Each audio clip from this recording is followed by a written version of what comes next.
బ్రదర్కే అవకాశం ఉన్నప్పుడు మనం కొన్ని బైబిల్స్ తీసుకోవాలి. ఎందుకంటే మనకు దగ్గర ఉన్నప్పుడు మన సంఘంలో ఎవరైనా కొత్త వాళ్ళు వచ్చినా లేదా ఎవరికైనా అవసరత ఉన్నోళ్ళు ఉంటారు కదా, వాళ్ళకి కూడా మనం ఇవ్వాలి. కాబట్టి మరి మన ఆనంద్ మరి చెప్పండి, మన ఏం పేరు ట్రస్టీ వాళ్ళకి వాళ్ళు ఏమైనా ఉంటే కనీసం ఒక 10 బైబిళ్ళు అయినా మనం ఇక్కడ స్టాక్ పెట్టుకున్నాం అనుకోండి, మనకు వస్తాయన్నమాట. ప్రతి ఒక్కరి చేతిలో కూడా బైబిల్ ఉండాలి. నేను మొన్నే మా అభిషేక్ పాత బైబిల్ అంతా అట్టంతా చదివి చింపేసినట్టున్నాడు, మళ్ళీ కొత్త బైబిల్ కొనేసి ఇవ్వాల్సి వచ్చింది. అలా ఉందన్నమాట. హల్లెలూయా. సరే, మన గత వారం ప్రకటన గ్రంథం 13వ అధ్యాయంలో మరి వాక్యంలో ఏవైతే అంటే పరిశుద్ధ గ్రంథంలో ఉన్న లేఖనాలు ఏదైతే ఉన్నాయో వాటిని మనము గుర్తుల్లోనే చూసాం. అంటే వాటి యొక్క ఆ గుర్తులు దేనికి ఇవ్వబడ్డాయి అనేది కొంతవరకు చూసాం, మిగతాది మనం చూడలేదు. ఎందుకు ఈ ప్రకటన గ్రంథం 13వ అధ్యాయం తీసుకుంటున్నాం మనం? ఈ ప్రకటన గ్రంథం 13వ అధ్యాయం యొక్క ముఖ్య ఉద్దేశం ఏంటి? ఇది గత వారం కొన్ని విషయాలు మనం చూసుకుంటూ వెళ్ళాము. నేను ఇంతకుముందే చెప్పాను, ఇందులో ఈ ప్రకటన గ్రంథం 13వ అధ్యాయము కంప్లీట్గా ఇది 3 కాలాలకు సంబంధించినటువంటి గ్రంథం. ఈ అధ్యాయం 13వ అధ్యాయం 3 కాలాలకి, గతించిపోయిన కాలానికి, ప్రస్తుతం జరుగుతున్న కాలానికి, భవిష్యత్తులో జరగబోతున్న కాలానికి. మీకు అర్థమవుతుందండి? అంటే మనకి ఏదో ఇంగ్లీష్ గ్రామర్లో చెప్పుకున్నట్టుగానే, తెలుగు గ్రామర్లో చెప్పుకున్నట్టుగానే అర్థమవుతుంది. కానీ వర్తమాన కాలం, అందుకే వర్తమాన భూత భవిష్యత్తు కాలాల్లో ఉన్నవాడు చెప్పు సంగతులు ఏమనగా అన్నాడు ఆయన. ప్రకటన గ్రంథం 1వ అధ్యాయంలో మనకు కనిపిస్తూ ఉందన్నమాట. కాబట్టి ఇక్కడ ఈ 13వ అధ్యాయం దగ్గరికి వచ్చినప్పుడు మనం 3 విషయాలు ఇందులో గ్రహించాలి. ఒకటి, గతించిపోయిన కాలంలో చరిత్రలో జరిగిన విషయాలను చూడాలి, అలాగే ప్రస్తుతం ఇప్పుడు జరుగుతున్న విషయాలను చూడాలి, అలాగే భవిష్యత్తు కాలంలో జరగబోతున్న కార్యాలు కూడా ఇక్కడ దాచబడి ఉన్నాయన్నమాట. ఇందులో ఒక లేఖనం చూడండి, భవిష్యత్తులో జరగబోతున్న లేఖనం ఇక్కడ కనబడుతుంది. ఎక్కడ? 13వ అధ్యాయము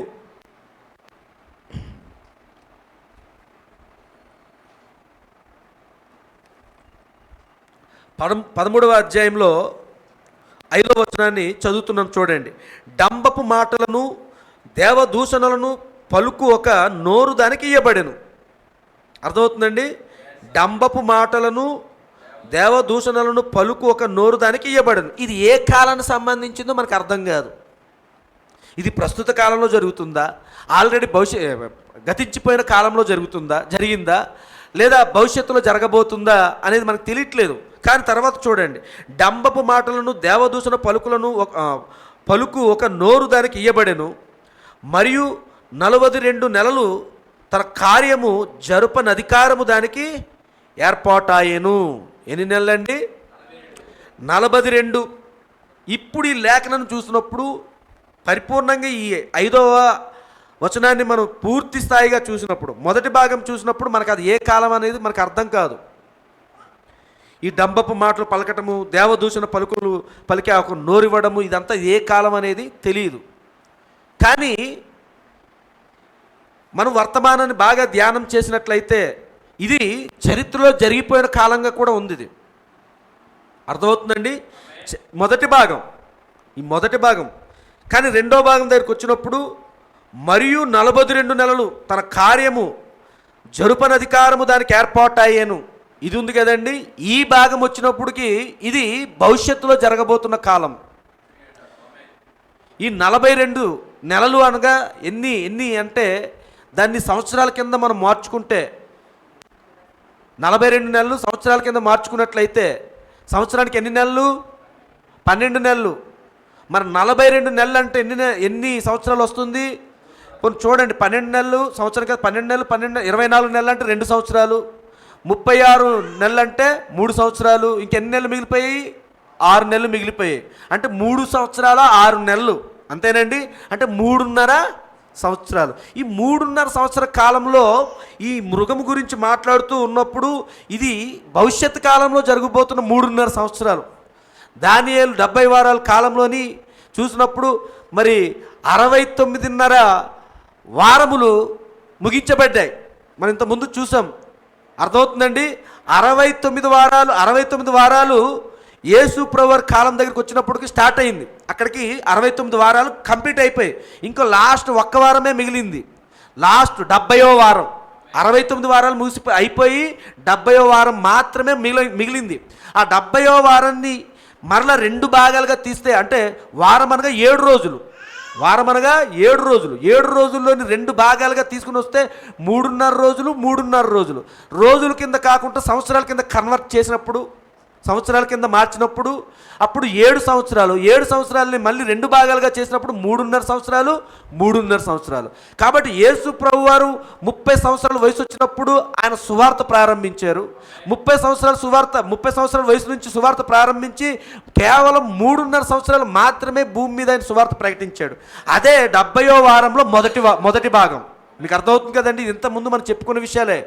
70వ వారంలో మొదటి అర్ధవారం అన్నాడు ప్రవక్త. కాబట్టి మొదటి అర్ధవారము 42 నెలలు.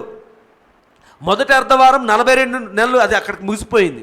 కానీ ఇంకొక అర్ధవారం మిగిలిపోయింది, చివరి అర్ధవారం అంటాం దాన్ని. ఈ చివరి అర్ధవారము 70వ వారంలో చివరి అర్ధవారం ఏదైతే మిగిలిపోయిందో ఆ అర్ధవారం కాలం ఎప్పుడు జరుగుతుంది అని అంటే వధువు ఎత్తబడిన తర్వాత.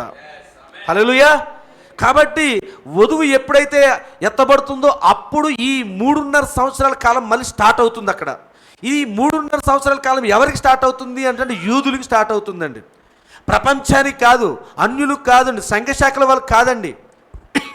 అప్పుడు వాళ్ళ మీద కృప తీసివేయబడుతుంది. ఇప్పుడు కృప ఎవరి దగ్గరికి వెళ్ళిపోయింది? 1,44,000 మంది యూదుల దగ్గరికి వెళ్ళిపోయిందండి. కాబట్టి ఆ టైంలో ఈ క్రూర మృగము, చెప్పాం కదా, ఇందా చదువుకున్నాం కదా మనం, డంబపు మాటలను దేవదూషణలను పలుకు ఒక నోరు దానికి ఇవ్వబడెను. ఈ క్రూర మృగము అప్పుడు పరిపూర్ణంగా మృగముగా అవతరిస్తుంది. కానీ మన కాలం దగ్గరికి వచ్చినప్పుడు, అలాగే లేదా గతించిపోయిన కాలంలో చూసినప్పుడు ప్రవక్త ఒకసారి చూడండి, ఈ మృగం గురించి నేను కంప్లీట్గా ఈరోజు గుర్తుల దగ్గర నుంచి నిజ స్వరూపంలోనే తీసుకొస్తున్నాను. ఆల్రెడీ నిజ స్వరూపం గురించి గత బుధవారం చాలా విషయాలు వచ్చేసాం, నిజ స్వరూపంలోకి వచ్చాం. కానీ ఇప్పుడు ఇంకా కంప్లీట్గా రావాలనేసి నేను ప్రయత్నం చేస్తున్నాను. గమనించండి, అసలు ఈ క్రూర మృగము గురించి మాట్లాడుతూ ఉన్నప్పుడు దీని యొక్క స్వరూపం ఏమిటి, దీని రూపం ఏమిటి, ఇవన్నీ కూడా మనం చూసాం. ఈరోజు మెల్లమెల్లగా వెళ్తున్నాను. మరి ఇక్కడ అందరికీ ట్రాన్స్పోర్ట్కి ఎవరికి ఇబ్బంది లేదు కాబట్టి కొంచెం టైం ఎక్కువైనా పర్వాలేదు. అలానే ఎక్కువ సమయం కాదులేండి, కొంచెం అలా చూద్దాం. చూడండి, మరియు 10 కొమ్ములను 7 తలలను గల ఒక క్రూర మృగము సముద్రముల నుండి పైకి వచ్చుట చూచితిని. ఇందులోనే మనం ఆగుదాం. ఆ లాస్ట్ వీక్ మనం అంతా కూడా గుర్తుల ప్రకారంగా చూసుకుంటూ వచ్చాము. ఈరోజు ఆ గుర్తుల్లోని నిజ స్వరూపాన్ని చూస్తున్నాం. ఆ గుర్తులు వెనకాల అసలైంది ఏమిటి అది చూడబోతున్నాం. ఇందులో ముందు క్రూర మృగము, ఆ క్రూర మృగాన్ని మనం తీసుకుందాం. ఈ క్రూర మృగము గురించి మనం మాట్లాడుతున్నప్పుడు అందులోని 2 భాగాలు తీద్దాం. క్రూర మృగాన్ని 2 భాగాలుగా డివైడ్ చేద్దాం. క్రూర అనే దాన్ని పక్కన పెడదాం, అందాక ఓన్లీ మృగాన్ని చూద్దాం. హల్లెలూయా.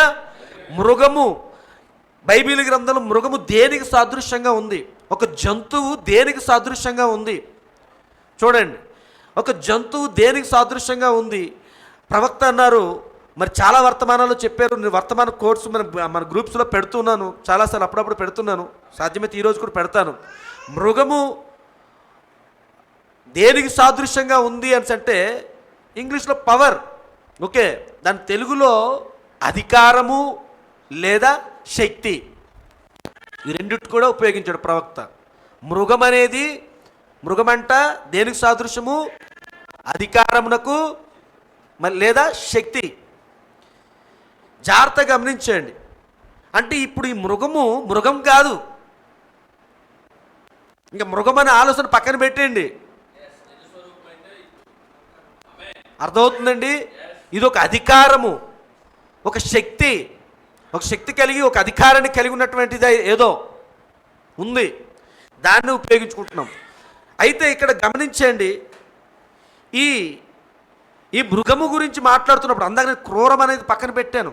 ఈ ఓన్లీ మృగం గురించి మాట్లాడుతున్నప్పుడు, మృగం అనేది అడవిల్లో ఉన్నటువంటి జంతువులు క్రూరంగా ఉంటాయి, మన ఇళ్లలో పెంచుకునే జంతువులు సాత్వికంగా మృదువుగా ఉంటాయి.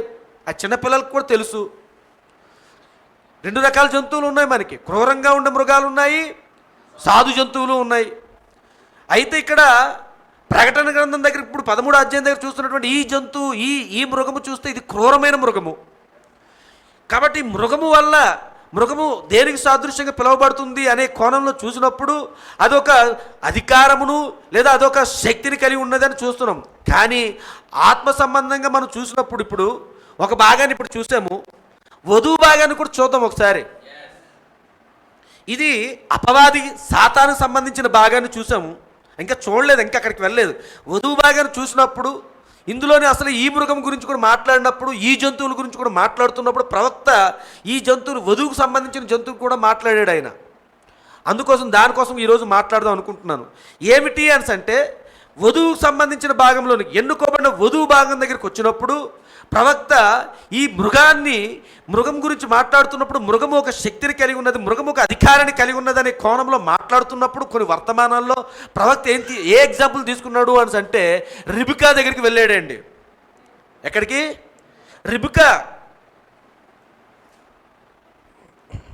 రిబికా దగ్గరికి వెళ్ళాడు. రిబికా దగ్గరికి వెళ్ళినప్పుడు ఎలియాజరు మరి రిబికాను కలుసుకోవడానికి మునిపే తన ప్రయాణము ముగించుకోవాలి, సాయంకాలం అయిపోయింది. ఇంకా మరి నా యజమానుడు చెప్పిన రీతిగా నేను ఇంకనూ నా యజమాను కుమారుడికి అనగా ఇస్సాక్కి భార్యను వెతకలేకపోయాను. మీకు అర్థమవుతుందండి? భార్యను వెతకలేకపోయాను, అయ్యో సమయము గతించిపోయింది, సాయంకాలం వస్తుంది, ఏం చేయాలి అని చెప్పి అతను మోకరించి ప్రార్థన చేస్తూ ఉన్నప్పుడు దేవుని దూత అతనికి అక్కడ ప్రత్యక్షమై ఆయన ప్రార్థిస్తున్నప్పుడు, దేవుని సన్నిధిలో ప్రార్థిస్తూ ఉన్నప్పుడు ఒకే మాట పలుకుతూ ఉన్నాడు. అక్కడ కొంతమంది కొంత దూరంలోని బావి దగ్గర కొంతమంది యవన బాలికలు వచ్చారు. వచ్చినప్పుడు ఎలియాజరు ఏమంటున్నాడు అక్కడ, ఇదిగో వచ్చినటువంటి ఆ యవన బాలికలు ఎవరైతే నాకు నా ద్రాహానికి నీళ్లు పోస్తారో, అర్థమవుతుందండి, అలాగే నా ఒంటెలకి నీళ్లు పోస్తారో వాళ్ళే నా యజమానుడి యొక్క కుమారునికి భార్య అగునుగాక అని పలికాడు. ఒక నిర్ణయం తీసుకున్నాడు. అక్కడికి వెళ్ళాడు, బావి దగ్గరికి వెళ్ళాడు. నీళ్లు, అమ్మ దాహంగా ఉంది, కొంచెం నీళ్లు పోస్తారా అని చెప్పినప్పుడు ఆ అందులో ఉన్నటువంటి యవన బాలికల్లోని హల్లెలూయా దాహంగా ఉన్నటువంటి వ్యక్తి ఎవరు? ఎలియాజరు. దాహంగా ఉంది, మరి నా దాహానికి తగిన నీళ్లు ఎవరైనా పోస్తారా అని అడిగినప్పుడు పెంతుకోస్తులు పోయట్లేదు, బాప్టిస్టులు పోయట్లేదు. అర్థమవుతుందండి? ఏ శాఖ వాళ్ళు కూడా ఎవరు కూడా నీళ్లు పోయడానికి ఇష్టపడలేదు. ఎవరు అంటే ఇతను ఒక స్ట్రేంజర్, ఇతను ఒక కొత్త వ్యక్తితో మనకేంటి పరిచయాలు? మన తల్లిదండ్రులు చెప్పారు కదా, ఎవరైనా కొత్త వాళ్ళు వస్తే మనం మాట్లాడకూడదు, వాళ్ళు పలకరించకూడదు, వాళ్ళు బాటసారులు, స్ట్రేంజర్స్. చూడండి, ఎంఐ మార్గంలో ఇద్దరు వ్యక్తులు మాట్లాడుకుంటూ వెళ్తూ ఉన్నప్పుడు వాళ్ళ మధ్యలో కూడా ఒక స్ట్రేంజరే వచ్చాడండి. అర్థమవుతుందండి? వాళ్ళ మధ్యలో కూడా ఒక స్ట్రేంజరే, ఒక క్రొత్త వ్యక్తే వచ్చాడు. వచ్చేం చెప్తున్నాడు? వారి కనులు తెరిచాడు. కాబట్టి ఇక్కడ కూడా ఎలియాజర్ వచ్చినప్పుడు వీళ్ళందరూ అలాగే చూస్తున్నారు.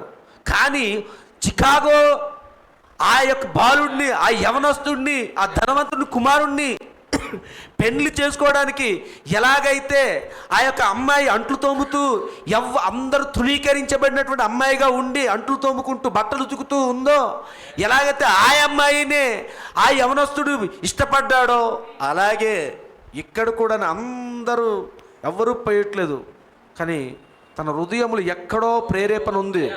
ప్రేరేపణ కలిగినటువంటి ఆ అమ్మాయి రిబికా వచ్చి, అయ్యా నువ్వు ఎక్కడి నుంచో వస్తున్నట్టున్నావు, చాలా దూర ప్రాంతం నుంచి వచ్చినట్టు అనిపిస్తుంది, నువ్వు చాలా అలసటతో ఉన్నావు, కాబట్టి నువ్వు ఎంతో దాహంగా ఉన్నావు అనిపిస్తుంది అని ఈమె ఏమి అనట్లేదు.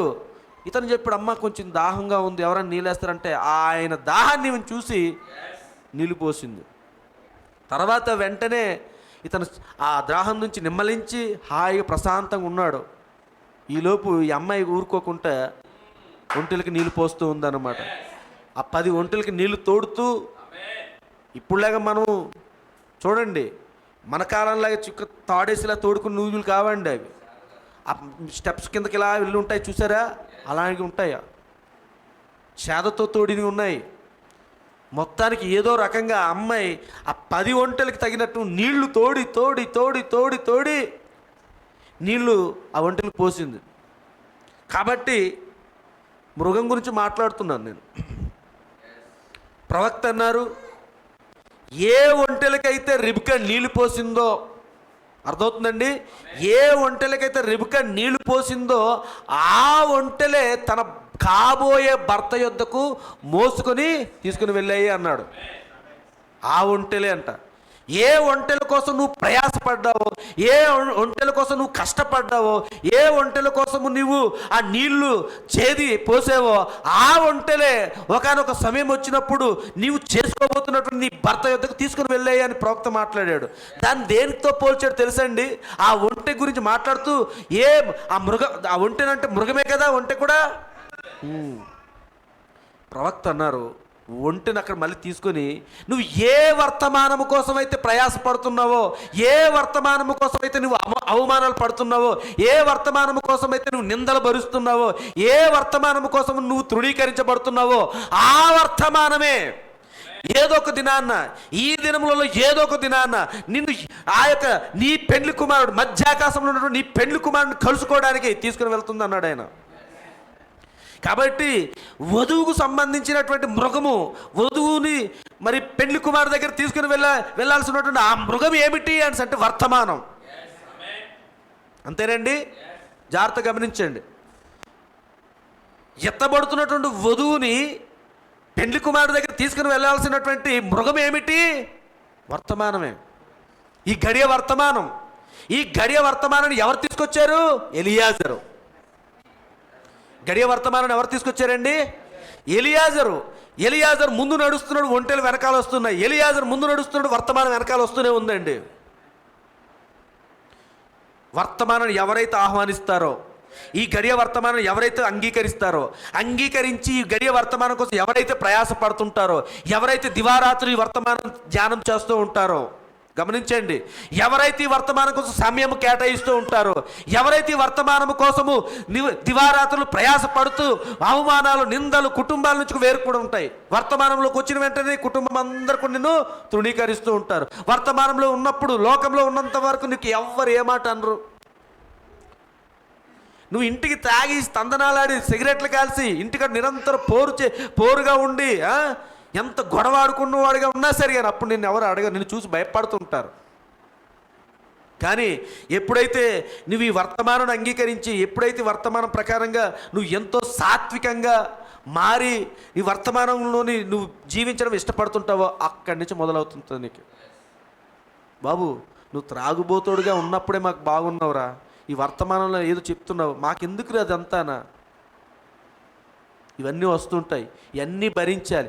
ఇవన్నీ నువ్వు భరిస్తున్నప్పుడు నీకు ఆ వర్తమానం ఇస్తున్నటువంటి గొప్ప ఆదరణ ఏమిటి అని అంటే ఎత్తబాటు తీసుకెళ్తుందండి.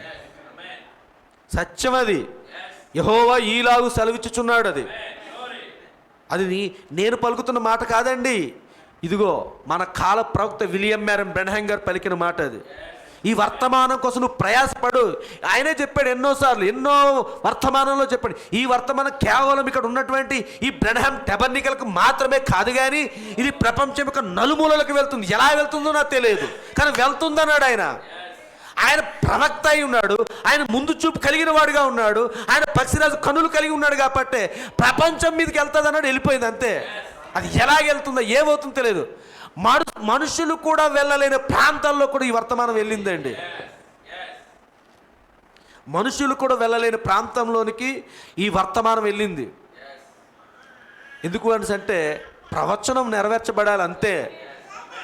కాబట్టి ఈ వర్తమానం కోసం నువ్వు ప్రయాసపడినప్పుడు ఈ వర్తమానం అనే ఈ మృగము నేను ఏం తీసుకుని ఎక్కడ తీసుకెళ్తుంది? ఎత్తబాటులో తీసుకెళ్తుందండి. హల్లెలూయా. నీవు వర్తమానం అనగా వాక్యమే కదండి. వాక్యం అనగా క్రీస్తు ఉన్నాడు. హల్లెలూయా. వాక్యం అనగా క్రీస్తు ఉన్నాడు. ఇప్పుడు నువ్వు వర్తమానము ఈ వర్తమానమును క్రీస్తు నిన్ను ఏం చేస్తున్నాడు?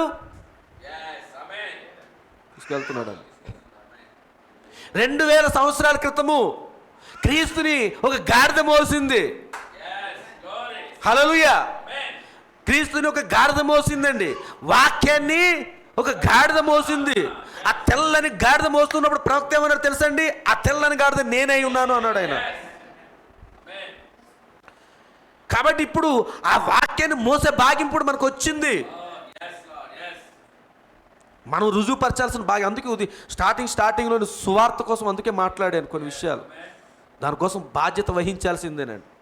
ఈరోజు భారతదేశంలోనూ మనము భారతీయ పౌరులుగా ఉన్నప్పుడు భారతదేశ రాజ్యాంగము భారతీయ పౌరులకు సంబంధించినటువంటి ఆ ఆదేశ సూత్రాలు ఏవైతే ఇచ్చాడో, ఆ విధులు ఏవైతే ఇచ్చారో రాజ్యాంగం ప్రకారం అవన్నీ తప్పకుండా మనం ఎలాగైతే పాటించాలో మన రాజ్యాంగం, హల్లెలూయా, మన రాజ్యాంగంలోని కూడా మన యొక్క పౌరసత్వం పరలోకంలో ఉంది. దాని నిమిత్తం మనము కూడా కొన్ని విధులు ఉన్నాయి, అన్నీ పాటించాలి. కొన్ని హక్కులు మనకి ఇచ్చాడు దేవుడు, వాటన్నిటిని నెరవేర్చాలి. ఇది మన హక్కు, అది చేయాలన్నమాట. కాబట్టి ఇప్పుడు ఈ మృగం ఏం చేస్తుంది? ఎత్తబాటులోకి తీసుకెళ్తుందండి. చూడండి, రిబికా ఎక్కడ కూర్చుంది? ఇప్పుడు మృగం మీద కూర్చుంది. ఎక్కడండి? ప్రకటన గ్రంథం 17వ అధ్యాయం దగ్గర కూడా ఒక స్త్రీ ఉంది. ప్రకటన గ్రంథం 17వ అధ్యాయం దగ్గర కూడానా ఒక స్త్రీ, ఒక మహావేశ్య ఉంది. ఆమె కూడానా ఒక మృగం మీద కూర్చొని ఉంది. ఆమె కూర్చున్న మృగం ఎక్కడ నడిపిస్తుంది? పాతాళానికి. కానీ మనం కూర్చున్నటువంటి రిబికా కూర్చున్నటువంటి ఈ మృగం ఎక్కడ నడిపించింది? ఎత్తబాటుగా అండి. పెండ్లి కుమారుని కలుసుకోవడానికి తీసుకెళ్ళిందండి. హల్లెలూయా. కాబట్టి రెండు కోణాలు మనం చూస్తున్నాం. కాబట్టి ఈ ప్రకటన గ్రంథం 13వ అధ్యాయం దగ్గరలో ఉన్నటువంటి ఈ మృగంలోని చూసాం. ఇది మృగము అనగానే ఇప్పుడు మనకు అర్థమైంది ఏమిటిది? అధికారము. మృగం అనగా శక్తి అయి ఉన్నది. అయితే ఇది ఈ అధికారము మంచి పనులు చేయడానికి కోసమా? ఈ శక్తి అనేది మంచి పనుల కోసం ఉపయోగించినట్లయితే అది మృగంగానే ఉండును. కానీ ఇది ఎటువంటి మృగం అంట? క్రూర మృగము, క్రూరత్వంతో ఉన్నటువంటి మృగము. క్రూరత్వంతో ఉన్న మృగం అంటే ఏంటిది? జాలి దయ ఏమి ఉండదు. నిర్దాక్షిణ్యంగా వేటాడి, అది చిన్న పసికూనా లేదా అది తల్లియా లేదా ఇప్పుడే ఇదిగో ఆ నిండు గర్భిణిగా ఉన్నదా ఏమీ చూడదు. దాని ఆకలి తీర్చుకోవడమే ఆ జంతువు యొక్క లక్ష్యమై ఉంటుంది. అయ్యో అక్కడ ఇప్పుడే పుట్టిన పసికందు ఉంది, దాని తల్లి అదిగో అప్పుడే అక్కడ నుంచి అలా వెళ్తుంది, ఈ పసికందు నేను ఎందుకు తినడం అని ఆలోచించు. దాని ఆకలి తీర్చుకోవాలంతే. అయ్యో నిండు గర్భిణిగా ఉన్న జంతువు, ఆ జింక నిండు గర్భిణిగా ఉంది, ఆ పరిగెట్టలేదు, అలాంటి దాన్ని వేటాడకూడదు, అలాంటి దానిని భక్షించకూడదు, అలాంటి దానిని భుజించకూడదు అనే జ్ఞానం దానికి లేదు. దాని ఆకలి తీర్చుకోవాలి, దాన్ని కడిపేవారు దేవుడు. అలాంటి క్రూరమైన మృగం ఇది. అర్థమవుతుంది కదండి? ఏమిటి క్రూరమైన మృగం అంటే? గత వారం మీకు చెప్పాను, ఇది రోమ్. అంతేనండి. ఈ క్రూర మృగం ఏంటిది? ఇది రోమ్. ఇప్పుడే ఎక్కడికి వచ్చాం మనం?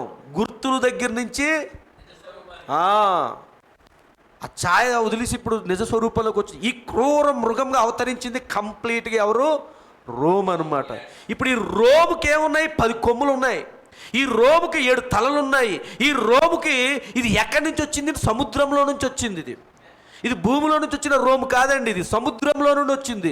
సముద్రము దేనికి సాదృశ్యంగా ఉంది? సముద్రం అని అనగానే మన పక్కన ఒకసారి 17వ అధ్యాయం గత వారం చూసాం కదా, 17వ అధ్యాయం 15వ వచనం చదవండి.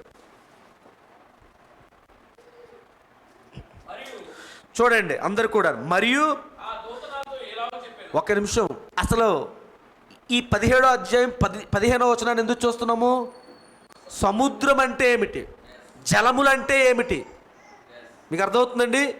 జలములు ఇందాక మృగము గురించి కూడా మాట్లాడినప్పుడు సాతానికి ఒక మృగం ఉంది, దేవునికి ఒక మృగం ఉంది. మనం చూసాం అది. ఈ రెండింటికి వేరియేషన్ కూడా చూసాం, భేదాలు రెండింటికి డిఫరెన్స్ ఏంటో చూసాం. సాతాను మృగం ఎక్కడ నడిపిస్తుంది? పాతాళానికి నడిపిస్తుంది. దేవుని యొక్క మృగం ఎక్కడ నడిపిస్తుంది? పరలోకానికి ఎత్తబాటులో తీసుకెళ్తుందండి. అలాగే ఇక్కడ జలములు కూడా అలాగే ఉన్నాయి. జలములు కూడా అలాగే ఉన్నాయండి. ఇక్కడ కూడా మనం ఆ ప్రకటన గ్రంథము 13వ అధ్యాయంలో ఉన్నటువంటి ఆ క్రూర మృగము సముద్రంలో నుండి పైకి లేస్తుంది. అసలు సముద్రంలో నుండి పైకి లేచింది అంటే గత వారం చెప్పుకున్నాము, అది సముద్రంలోనే పడింది. కాబట్టి అది పరలోకంలో ఒకప్పుడు ఉండేది. పరలోకంలోని దూతలతో యుద్ధం చేసి, మిఖాయేలుతో యుద్ధం చేసి, ఆ యుద్ధం నుంచి కిందికి భూమికి గెంటి వేయబడింది. మీకు అర్థమవుతుందండి? ఇప్పుడు భూమి మీద కేవలం అది మాత్రమే కాదండి, దాని దూతలు కూడానా. ఇదంతా ప్రకటన కింద 12వ అధ్యాయంలో కనిపిస్తూ ఉంటుంది మనకి. తన దూతలతో సైతము తన సైన్యం అంతటి కూడా కిందకు ఓడిపోయి కిందకు వచ్చింది. ఇది 2వ పార్ట్ కూడా ఉంది. ఇది అక్కడ జరిగింది, భవిష్యత్తులో జరగబోతుంది. ఇది కూడా ఉంది. అయితే ఇక్కడ ఈ ఈ సముద్రంలో కింద పడిన ఈ మృగము ఇప్పుడు సముద్రం నుంచి ఇప్పుడు పైకి లేస్తుంది. ఏమిటి ఈ సముద్రం చూడండి. మరియు ఆ దూత నాతో ఇలాగ చెప్పెను, ఆ వేశ్య కూర్చున్న చోట నీవు చూచిన జలములు ప్రజలను, జనసమూహములను, జనములను ఆయా భాషలు మాట్లాడమని సూచించును. చాలు క్లియర్గా ఈ లేఖనం మనకి ఏం బయలుపరుస్తుంది అని అంటే, ఆ వేశ్య కూర్చున్న జలములు అంటే జలములు అనే పదాన్ని మనం తీసుకుంటున్నాం. ప్రకటన గ్రంథము 13వ అధ్యాయంలో సముద్రం జలమేనా? సముద్రం జలాలు కావా? జలం నీరే, వాటర్ అదినా. ఆ జలము ఈ జలము ఒకటే. పరిశుద్ధ గ్రంథంలోని స్త్రీ ఎక్కడ చూసినా సంఘానికి సాదృశ్యమే, అంతేనండి. పరిశుద్ధ గ్రంథంలోని అంజూరపు చెట్టు ఇజ్రాయెల్కి మాత్రమే సాదృశ్యం. ఇక్కడ ఇజ్రాయెల్కి అక్కడ అది, ఇక్కడ ఇంకోటి అని చెప్పడానికి వీల్లేదు. అవి స్టాండర్డ్ సింబల్స్ అంతే. అలాగే ఇక్కడ కూడా ఈ వాటర్, ఈ నీళ్లు గురించి మాట్లాడుతున్నప్పుడు, ఈ జలముల గురించి మాట్లాడుతున్నప్పుడు అది సముద్రం జలలా, నదులు జలలా, చెరువులకు సంబంధించిన జలములా? ఇవన్నీ కాదు. జలము. జలం ఇక్కడ ఏంటంటే దేనికి సాదృశ్యంగా ఉంది? ప్రజలను.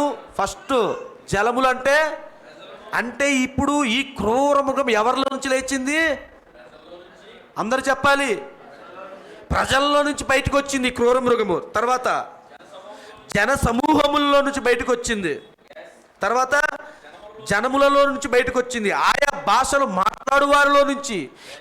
ఇదంతా కంప్లీట్గా ఈ లైన్, ఈ 15వ వచనాన్ని మనం చూసినట్లయితే కంప్లీట్గా వీళ్ళు ఎవరు అంటే భూమి మీద ఉన్న ప్రజలండి. భూమి మీద ఉన్న ప్రజలు వీళ్ళంతా కూడా ఆయా దేశాలు, ఆయా ఈ రాజ్యాలన్నింటిలో ఉన్నటువంటి ప్రజలు, అధిపతులు, అధికారులు, వీళ్ళందరూ జన సమూహాలు, కులాలు, మతాలు. అర్థమవుతుందండి? వీటన్నిటిలో నుంచి ఇది బయటకు వచ్చింది. సముద్రం అనగా అది. సముద్రం అనగా లోకము. లోకంలో ఉన్నటువంటి ప్రజల మధ్యలో నుంచి ఈ మృగం వచ్చింది బయటికి. అనగా ఈ క్యాథలిక్, ఈ రోమన్ క్యాథలిక్ సంఘము ఏదైతే ఉందో ఇది ఎక్కడి నుంచి వచ్చింది? ప్రజల్లో నుంచి, జనముల్లో నుంచి, రాజ్యాల్లో నుంచి, అధికారుల్లో నుంచి పైకి వచ్చింది అనమాట. ఇది అంతా కూడా గత వారం ఇందులో కూడా కొంత బాగా నేను చెప్పాను, నాకు గుర్తుంది. చూడండి మళ్ళీ 13వ అధ్యాయం.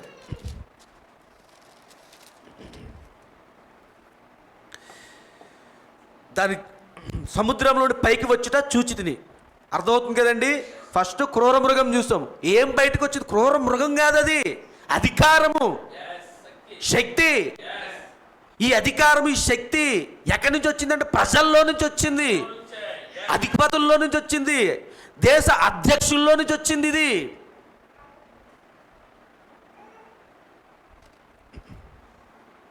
మధ్యలో దీన్ని బ్రేక్ ఇస్తున్నాను.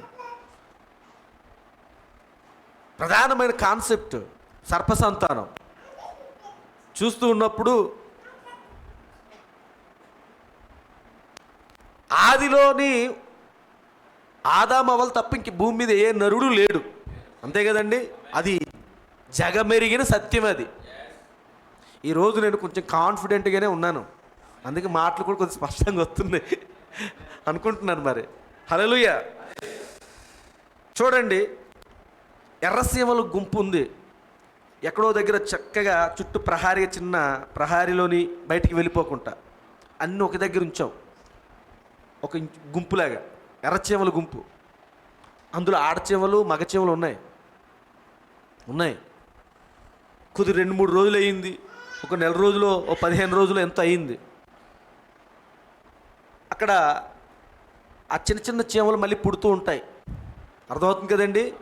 అవి బయటికి వెళ్ళడానికి అవకాశం లేకుండా ఒక చిన్న చుట్టూ కంచి కాదు అంటే మన చీమలు వెళ్ళిపోలేకుండా బౌండరీ లాగా మనం ఏదో చేసి అక్కడ ఉంచాం కొన్ని చీమలని.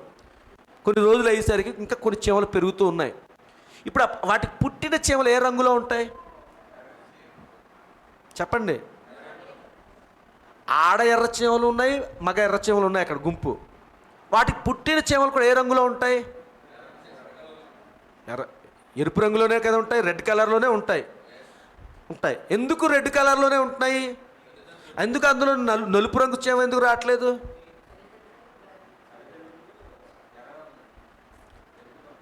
వాళ్ళ జన్యువులు జనరల్గా మాట్లాడుకుంటే తల్లిదండ్రుల యొక్క ఆ కలర్స్ అవన్నీ కూడా, ఆ లక్షణాలు అన్నీ కూడా ఆ ఎర్రచీమకి లేదా ఆ మగ ఎర్రచీమ ఆ ఆడ ఎర్రచీమ ఏవైతే ఉన్నావో అవి రెండు ఒకే గుణ లక్షణాలు కలిగి ఉన్నాయి. వాటికి పుట్టబోయే ఆ పిల్లలు కూడా ఈ తల్లిదండ్రుల రూపకాలే ఉన్నాయి, అంతే కదండి. అయితే పొరపాటున ఆ గుంపులో ఒక నల్ల చీమ పుట్టింది అనుకుందాం.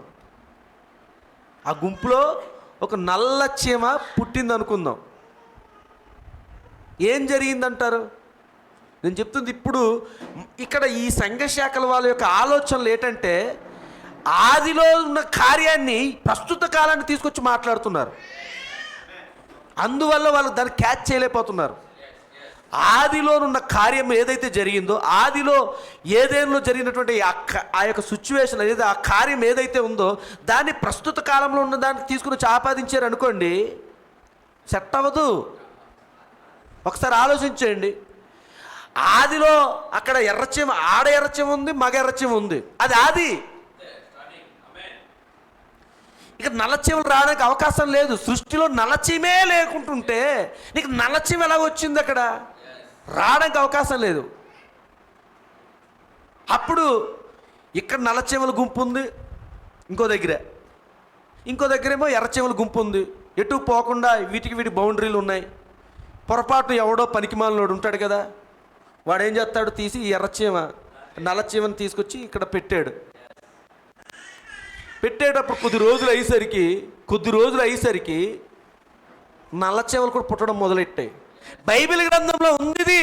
నేను ఈ భాషలో చెప్తున్నాను కానీ దేవుడు ఈ లోకమైన పొలంలోనికి ఆయన విత్తనాలు వేసిన తర్వాత, ఆయన వెళ్ళిపోయిన తర్వాత అక్కడ గురుగులు పెరగడం కూడా వచ్చాయి రాలేదండి. కోతకాలం గురుగులు వస్తూ ఉంటే పనివారు ఏం చేస్తారు, అయ్యా మీరు గోధుమలు కదా విత్తారు, కొన్ని గురుగులు ఎలాగ వచ్చాయి అని అంటే ఇది అపవాది పని, నేను విత్తేసి వెళ్ళిపోయిన తర్వాత నా వెనకాల వచ్చి గురుగులు వేసాడు అన్నాడు. అర్థమవుతుందండి? మరి అంత స్పష్టంగా అక్కడ ఆయన క్లియర్గా ఉపమాన రీతిగా ప్రభువైన యేసుక్రీస్తు అక్కడ బోధిస్తూ ఉంటే వీళ్ళు ఆ ప్రారంభ కాలంలో జరిగినటువంటి ఆ మిస్టేక్ ఏదైతే ఉందో, ప్రారంభ కాలంలో జరిగినటువంటి ఆ పొరపాటు ఏదైతే ఉందో దాన్ని ప్రస్తుత కాలంలో తీసుకొచ్చి మాట్లాడితే ఎలా సరిపోద్ది? ఇప్పుడు వీళ్ళు ఎలా అనుకుంటున్నారంటే, మరి ఇప్పుడు నువ్వు అబద్ధం ఆడవా, నువ్వు ఇప్పుడు చూడట్లేదు సినిమాలు, నువ్వు పాపిగా లేవా అని. మనం పాపులం కాదని మనం ఎందుకు చెప్తున్నామా? మనము పాపులమే. ఈ పాపులుగా లేని కాలం ఎక్కడుంది? అయ్యేదేనులోనే. కానీ మధ్యలోకి వచ్చేసరికి ఏమైపోయింది? మిళితమైపోయింది. ఏదైనా తర్వాత కాలం నుంచి కయీను ఎవరిని వివాహం చేసుకున్నాడు? కయీనులో ఉన్నటువంటి ఆ సర్పం యొక్క ఆ జీవము, ఇప్పుడు కయీనులో ప్రవహిస్తున్నటువంటి ఆ రక్తము, ఇదంతా కూడా తర్వాత కాలంలోని ఆదాము వంశావళిలో మిళితమైపోయింది. ఆదాము వంశావళి, కయీను వంశావళి మిళితమైపోయి ప్రపంచమంతా కూడా ఏది సర్ప సంతానము, ఏది దేవుని సంతానము చెప్పలేని రీతిగా మొత్తం కూడా స్ప్రెడ్ అయిపోయింది భౌతికంగానే. ఇది ఆత్మీయంగా జరిగిన కార్యం కాదు, భౌతికంగా జరిగిన కార్యం. ఇప్పుడు భౌతికంగా జరిగిపోయిన కార్యంలోని అర్థమవుతుంది. ఇవి నల్లచీమలు ఎర్రచీమలు కాబట్టి మనం కనిపెట్టేస్తాం ఈజీగా. అలా కాకుండా అన్నీ ఒకే రంగులో ఉన్నాయి అనుకోండి, అప్పుడు మనం ఎలా కనిపెడతాం? ఇక్కడ కొన్ని ఎర్రచీమలు ఉన్నాయి, ఇక్కడ కొన్ని ఎర్రచీమలు గుంపులు ఉన్నాయి, ఇందులో చీమ తీసి ఇందులో పెట్టాం, మేము తేడా ఏమైనా చెప్పగలమా? చెప్పలేము. కానీ ఎలా చెప్తాం? ఇవన్నీ కూడా మూర్ఖమైన చీమలు అనుకుందాం సపోజ్. ఇవన్నీ క్రూరమైన చీమలు, మనుషులు కనబడి ఏదైనా కనబడి తినేస్తాయి, కానీ అవన్నీ కూడా సాత్వికంగా ఉన్న చీమలు అనుకుందాం సపోజ్. ఇప్పుడు మనం కనిపెట్టగలం, ఒకేలాగా ఉండొచ్చు కానీ వాటి గుణాలను బట్టి మనం కనిపెట్టేయగలం. ఇప్పుడు ఈ చీమ తీసుకొచ్చి ఇక్కడ పెట్టామనుకోండి, ఇక్కడ ఉన్న చీమల్లోని ఈ చీమ తీసుకొచ్చి మిగతా చీమలన్నిటికీ ఇది యుద్ధం చేయడం, కొట్టుకోవడం, తన్నడం, చిన్న చిన్న చీమలకి తినేయడం, ఇలాంటివి ఏవో చేస్తుంది అనుకుందాం. చేస్తూ ఉన్నది అంటే ఇదేంటిది మాలాగే ఉంది కానీ మా స్వభావం లేదంటే చీమ, ఇది ఎక్కడి నుంచి వచ్చింది ఈ చీమ అంటారు. అలా ఈరోజు మనుషులందరం ఒకలాగే ఉన్నాము, మనకి ముక్కు నోరు అన్నీ ఒకేలా ఉన్నాయి. అర్థమవుతుందండి? ఇవన్నీ ఒకేలా ఉన్నాయి. ఉన్నంత మాత్రాన నీ ముక్కు నా ముక్కు ఒకేలా ఉంది, కోతికి మనుషులకి వేరియేషన్ ఉంది, మిగతా జంతువులకి మనం వేరియేషన్ ఉన్నాం, చక్కగా ఉన్నాం, మంచిగా కనబడుతున్నాం. కనబడిన కాదండి, ఇక్కడ కావాల్సిన ఫలములు కావాలి. ఇప్పుడు ఎందుకు ఫలములు కావాలి అని అంటే జాగ్రత్త చూడండి. ఫలముల ద్వారా ఈరోజు నువ్వు దేవుని కుమారుడు, దేవుని కుమార్తె అనేది గుర్తించబడడం అనేది జరుగుతుంది. యేసు ప్రభువే ఆయన దేవుని కుమారుడు అయినప్పటికీ కూడా కానీ ఆయన ఏమంటున్నాడు? కనీసం నేను చేసిన క్రియలను పెట్టాను నన్ను నమ్ముడి అంటున్నాడు. ఆయన కనీసము నేను చేసిన క్రియలను పెట్టైనా నన్ను నమ్ముడి అంటున్నాడు. ఫలాలు ఇప్పుడు కావాలి. నువ్వు ఎవరు అన్నది ఎలా తేల్చబడుతుంది? ఫలములే. ఏమిటా ఫలములు? నీలో ఉన్నటువంటి గుణలక్షణాలు. నీలో ఉన్నటువంటి గుణలక్షణాలు. నువ్వు కూడా ఒకప్పుడు పాపిగా ఉన్నప్పుడు నీకు కోపం ఉంది. ఒకప్పుడు నువ్వు దేవుని కుమారుడిగా మారక మునుపు నీకు కోపం ఉంది, నీకు అసూయ ఉంది, నీకు గర్వం ఉంది, నీకు అన్ని రకాల లోకంలో ఉన్నటువంటి అన్నీ నీ దగ్గర ఉన్నాయి. కానీ నువ్వు దేవుని కుమారుడిగా మారిన తర్వాత, నువ్వు దేవుని కుమార్తెగా మారిన తర్వాత వాటన్నిటి కూడా ఆ సర్పానికి ఉన్నటువంటి ఆ లక్షణం, మనము కూడా సర్పమే అన్నాడు ప్రవక్త ఒక వర్తమానంలోనే. ఆ సర్పగుణ లక్షణాలు అన్నిటి కూడా ఒకరోజు పరిశుద్ధాత్మ అగ్ని వచ్చి దహించి కాల్చివేసింది అన్నాడు ఆయన. కాల్చిన తర్వాత ఇంకా గుణలక్షణం మనకెలా వస్తాయి? ఇప్పుడు నువ్వు కోపపడట్లేదా? ఇప్పుడు నీకు కోపం రావట్లేదా? నువ్వు మరి ఇప్పుడు క్రైస్తవుడు అయిపోయి నువ్వు పరిశుద్ధాత్మ బాప్తిసం పొందుకున్నావు, నీకు కోపం రావట్లేదా? అడగరా? ఒకప్పుడు నువ్వు పాపి అన్నావు, అప్పుడు కోపం వచ్చిందన్నావు, అప్పుడు ఓకే. మరి ఇప్పుడు నువ్వు పరిశుద్ధాత్మ బాప్తిసం పొందుకున్నావు, నీ పాపాలన్నిటి కూడా పరిశుద్ధాత్మ అగ్ని దహించేసింది అన్నావు, మరి ఇప్పుడు ఎందుకు నీ కోపం వచ్చేస్తుంది? చూడండి, నేను అనుకున్న సబ్జెక్ట్లోకి వెళ్తున్నాను, బట్ ఇది కూడా మధ్యలో చెప్తున్నాను. బైబిల్ గ్రంథంలో ఒక మాట ఉందండి, పాపము. చూడండి, కోపం గురించి మాట్లాడుతున్నాను, దాన్ని బట్టి మిగతా అన్ని అప్లై చేసుకుందాం. కోపం గురించి మాట్లాడుతూ కోపపడుడు కానీ పాపము చేయకుడి అని ఉంది. అంటే కోపంలో న్యాయం ఉంది. యేసు ప్రభు వారు దేవాలయం దగ్గరికి వచ్చినప్పుడు ఆయన కొరడా పట్టుకొని అక్కడ ఉన్నటువంటి వ్యాపారస్తులు అందరిని వెళ్ళగొట్టి పావురాలను అన్నిటిని విడగొట్టేసి ఆ వ్యాపారాలను వెళ్ళగొడుతున్నాడు అని అంటే అక్కడ ఆయన కోపం వచ్చింది ఆయనకి. కానీ ఆ కోపం వెనకాల న్యాయం ఉంది. ఏమనుకుంటున్నారు? యేసు ప్రభు వారు చెప్పారు కదా, ఈ చెంప మీద కొడితే ఈ చెంప పెట్టమని. న్యాయంగా ఉంటే ఖచ్చితంగా న్యాయం కోసం మనం ఈ చెంప రెండు కూడా మనం వదులుతాం. చూడండి, వాక్యం టచ్ చేశారనుకోండి, వాక్యం మీద దాడి చేశారనుకోండి, ఖచ్చితంగా యేసు ప్రభు వాళ్ళే మనం కూడా జీవించాలి.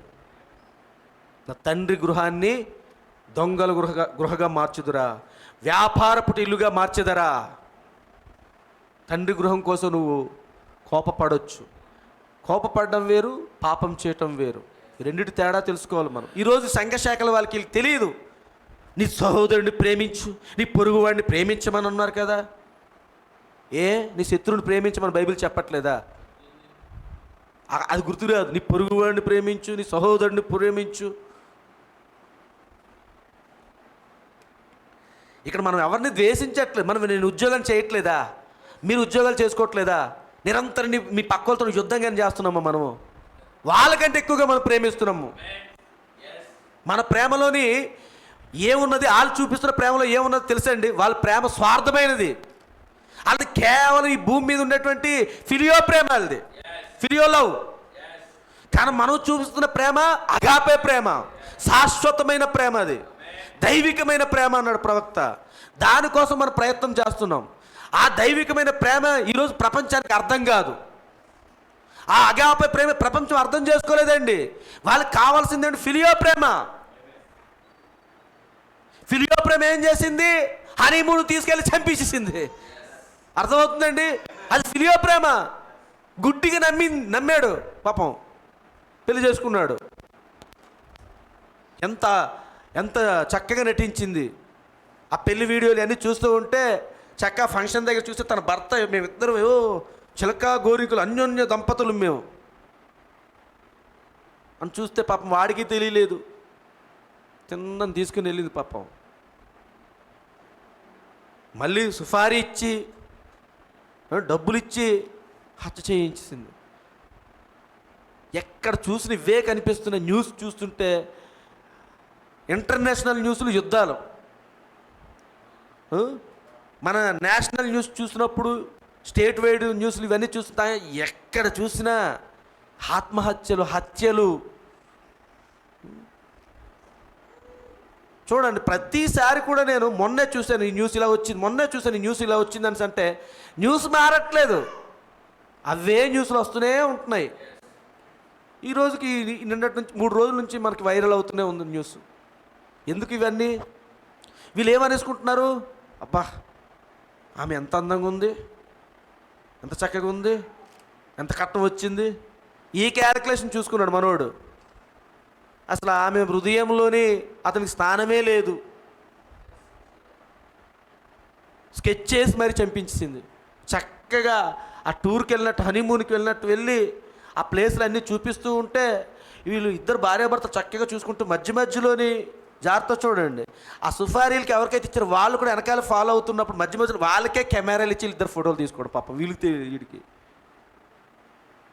ఇవన్నీ జరుగుతున్న న్యూస్ చూస్తుంటే మనకి ఇవన్నీ చూసినప్పుడు ఆడు ఆ పెళ్లి దగ్గర ఆడు ముఖం దగ్గర ఎంత ఆనందమో అలా ఉంది. ఇంకోటి చూస్తే ఇది ఎప్పుడు రొటీన్ న్యూసే, ఇది మనకి తెలిసిందే. పిల్లలు ఉన్నారు, ప్రియుడి కోసము భర్తని పిల్లల్ని చంపేయడానికి ప్లాన్ చేసింది. ఇది రొటీన్ న్యూస్ మనకి, ఇది బాగా మనకు అందరికి అలవాటు అయిపోయింది విని విని విని విని. చూడండి, మొన్న మీకు చెప్పాను బీచ్లకి వాటికి వెళ్తున్నప్పుడు ఎలా ఉండాలి ఏంటి అనే విషయాల కోసం చూసారా. రీసెంట్గా ఆర్కే బీచ్ దగ్గరికి వాళ్ళు వచ్చి ఆ కుక్కలు ఏవో ఆ రోడ్డు దగ్గర ఎక్కడో ఉన్నాయని భయానికి కొంచెం బీచ్ వైపు వెళ్ళి నడుచుకుంటూ వెళ్దాం అనుకుంటే కెరటం వచ్చి లాక్కుని వెళ్ళిపోయింది మొత్తం. అందులో పిల్లవాడు చనిపోయాడు. అనుక్షణము కూడా ఎంతో జాగ్రత్తగా ఉండాల్సిన రోజులుగా మనం ఉన్నాం. అప్రమత్తంగా ఉండమని గవర్నమెంట్ ఆయన ఎందుకు అనౌన్స్మెంట్ చేస్తే అప్రమత్తంగా ఉండండి, అలర్ట్గా ఉండండి అని అంటే ఏంటి అలర్ట్గా ఉంటున్నాం? ఎవరి పనులు అలా చేసుకుంటూ వెళ్ళిపోతున్నాం, బిజీ లైఫ్గా అయిపోతుంది. కాబట్టి ప్రాణాలు సున్నితంగా పోతున్నాయండి ప్రాణాలు. పోనీ ఏదో వ్యాధితో పోరాడుతూ చనిపోతున్నారంటే ఏం లేదు, విత్ ఇన్ సెకండ్స్లో కోల్పోతున్నారు. ఆ పాస్టర్ గారు ఎవరు, డినామినేషన్ పాస్టర్ గారు ఇద్దరు కొడుకులు యవనస్తులు. వాళ్ళు పాపం చూడండి, యవనస్తులు ఇద్దరు చేతికి అందిన కుమారులు ఇద్దరు ఏమి కాకుండా ఆ పడవలో మునిగిపోయి చనిపోయారు. ఆ పడవ ఎవరో స్నేహితుడు ఆడు మునిగిపోయాడు, ఆడిని కాపాడడం వీళ్ళు వెళ్ళారు, వీళ్ళు చనిపోయారు. మరి అదెంత గర్భశోకం అంటాం కదా, గర్భవేదన అంటాం కదా, అది ఆ తల్లిదండ్రులకి. ఇవి బయట ప్రపంచానికి ఇవి అనుకుంటున్నారు ఏదో వాళ్ళ అజ్ఞానంలో అలా చేశారు ఇవన్నీ కాదు. ప్రస్తుత కాలంలో ఈ యుగ సంబంధమైన దేవతగా పిలువబడుతున్న ఈ అపవాది ఏం చేస్తుందంటే ప్రేరేపితమైనటువంటి ఆత్మల్ని ప్రవేశపెట్టింది. మనుషుల్లో ప్రేరేపించబడే ఆత్మలు అవి. వాళ్ళ ఆత్మహత్యలు చేసుకోవడానికి ప్రేరేపించబడ్డము, రకరకాలైనటువంటి ఆత్మన్యూన్యత అంటే వాళ్ళు మెంటల్గా ఇంకా వాళ్ళు కొన్ని విషయాలు డిసప్పాయింట్ అయిపోయి వాళ్ళు అనుకున్న గోల్స్ రీచ్ అవ్వలేని స్థితిలో ఉండిపోయి, లేదా స్నేహితుల మధ్య అందరికీ ఏదో రకమైనటువంటి మంచి సపోజ్ ఏదో ఒక బ్యాచ్గా ఉంటారు, వాళ్ళందరికీ కాలేజీలో సీట్లు రావచ్చు, వీళ్ళకి రాకపోవచ్చు. వాళ్ళందరూ అన్ని దాంట్లోని కూడా వాళ్ళు చక్కగా ఏదో ఒక క్యాంపస్ ఇంటర్వ్యూలు ఏవో ఉంటాయి, దాంట్లో ఎక్కడో వాళ్ళు సెలెక్ట్ అవుతారు, వీడు అవ్వకపోవచ్చు. వీళ్ళకి ఇంకా అది మైండ్లో ఉండిపోద్ది. అన్నయ్యకి వచ్చి లేదా తమ్ముడికి వచ్చి ఇదే ఉంది. మా చుట్టాలు ఉన్నారు, ఏయు సర్కిల్ ఉంది చూసారండి, ఆ హస్తం బాల్ ఉంటుంది లాగా, లోపల జస్ట్ ఇల్లు, ఇద్దరు, ఒక అమ్మాయి ఇద్దరు అబ్బాయిలు, వాళ్ళ పిల్లలు. అబ్బాయిలు ఇద్దరు బీటెక్. అమ్మాయి ఫస్ట్ అమ్మాయి ముందు అబ్బాయి ముందు గుర్తులేదు. అమ్మాయి పెళ్ళిడికి వచ్చిన అమ్మాయి సూసైడ్ చేసుకుంది, ఇంటి దగ్గరే ఉరేసుకుంది. రీజన్స్ పెద్దగా ఏమి లేవు. తర్వాత 1 year లేదా 1.5 year అయింది. ఇద్దరు అబ్బాయిలు కూడా ఉన్నారు కదా, ఇద్దరు బీటెక్లే. పెద్దోడు చూడండి, చిన్నోడికి క్యాంపస్ ఇంటర్వ్యూ సెలెక్ట్ అయ్యాడు, చెన్నైలో జాబ్ వచ్చింది అడిగి. పెద్దోడికి రాలేదు. అందరికడ అవమానంగా ఫీల్ అయ్యాడు. పెద్దోడు ఫీల్ అయిపోయి, తల్లిదండ్రులు ఉన్నారు, వాళ్ళిద్దరు కూడా ఎంప్లాయీస్, ఏయూలోనే ఎంప్లాయీస్. అతను రిటైర్డ్ నేవీ. చూసారండి, ఇలాగా వాళ్ళు బాగానే ఉన్నారు, వాళ్ళకి ఏమి లోటుపాట్లు ఏమి లేవు, తల్లిదండ్రులకి లేవు, వాళ్ళకి లేవు. కానీ చూడ సున్నితంగా ప్రాణం తీసుకున్నాడు. సున్నితంగానండి. ఇవన్నీ ఏంటి అంటే ప్రేరేపితమైన ఆత్మలు, మనుషులు ప్రేరేపించడానికి రిలీజ్ అయ్యాయి ఇవన్నీనా. నిన్ను ఎవడో వచ్చి నిన్ను ప్రేరేపించే అవసరం లేదు. నువ్వు ఒంటరి కూర్చొని ఉండే నీ మైండ్ని శుభ్రంగా తిరిపాడేస్తావి. అలాంటి ప్రేరేపితమైన ఆత్మలు చనిపోతున్నారు, ఈజీ సింపుల్గా చనిపోతున్నారు. దేనికైతే అలాగే. ఇవన్నీ ఎందుకు చెప్తున్నాను అంటే సర్ప సంతానం గురించి మాట్లాడుతున్నాను. ఈ కోణం అంతా ఎందుకు వచ్చింది? సర్ప సంతానం గురించి. సర్ప సంతానంకి ఇటువంటి లక్షణాలు ఎవరు దేవుని కుమారుడికి రావు కదా. దేవుని కుమారుడికి అటువంటి లక్షణాలు రావు. ఇప్పుడు ఆ పాస్టర్ గారు ఇద్దరు పిల్లలు చనిపోయారు, వాళ్ళు యాక్సిడెంట్గా చనిపోయారు. అన్ఫార్చునేట్గా జరిగిన ఇన్సిడెంట్ అది. వాళ్ళు ఏమి కావాలని ఆత్మహత్య చేసుకోలేదు. వాళ్ళు రైలు పట్టాల దగ్గర ప్రాణాలు తీసుకోలేదు, ఊరేసుకొని చనిపోలేదు, విషం తాగి చనిపోలేదు, బస్సుల దగ్గర యాక్సిడెంట్లు అయిపోయి చనిపోలేదు. అనుకోవటం జరిగింది, అది దేవుడి చిత్తం అది. కానీ ఇది వీళ్ళు చేస్తున్న పని ఏంటి తెలుసండి? ఇది వీళ్ళు కావాలని మరణానికి ఎదురెళ్తూ ఉంటారు. ఇవన్నీ కూడా మృగం సర్ప సంతానంకి గుణలక్షణాలు ఇవన్నీ. వీళ్ళకి ప్రపంచం, ఈ లోకంలో ఉన్న వాళ్ళకి అది ఎలా ఉంది పెద్ద కనబడదు. అందరు పిల్లలు ఎలా ఉన్నారు, అందరు కుటుంబాలు ఎలా ఉన్నాయి, ప్రపంచంలో మనుషులందరూ ఎలా ఉన్నారు, మేము అలాగే ఉన్నాం అన్నట్టుగా చూస్తున్నారు. కానీ ఒక చిన్న గుంపు ప్రజలు ఉంటారు. ఆ చిన్న గుంపు ప్రజలు దేవుని కోసం నిలబడిన ప్రజలండి. ఆదిలో ఆదాము వంశావళి క్రమంలో నుంచి వచ్చిన వాళ్ళే వీళ్ళు. చూడండి, ప్రవక్త యూదుల గురించి మాట్లాడుతున్నప్పుడు యూదుల రక్తం ఈ భూమి మీద అందరికంటే ఎంతో పరిశుద్ధమైన రక్తం అన్నాడు. ఇప్పుడున్న ఈ యూదులే ఎంతో మానవ జాతిలోని అతి పరిశుద్ధమైన రక్తం ఎవరిదంటే యూదులది, మానవ రక్తంలో నుంచి. మళ్ళీ ఇక్కడ నేను యేసుప్రభు వారి గురించి మాట్లాడట్లేదు. ఆయన దేవుణ్ణి, ఆయన ఒంట్లో ఉన్న రక్తం మానవ రక్తం కాదు, అది పరిశుద్ధ రక్తము, దేవుని రక్తం అది. కానీ భూమి మీద మానవులు పుట్టినటువంటి మన గురించి మాట్లాడేటప్పుడు మాత్రము అతి పరిశుద్ధమైన రక్తం ఎవరిదంటే యూదులది. మన అంత పరిశుద్ధమైన రక్తం మన శరీరంలోని ఇప్పటికీ ఉంది కాబట్టి వారిలో ఇప్పటికీ కూడా అంత జ్ఞానం ఉంది. టెక్నాలజీ విషయంలో కానీ ఏ విషయం తీసుకున్నా సరే కానీ వాళ్ళు చూసినప్పుడు హిట్లరే అసూయపడ్డాడు.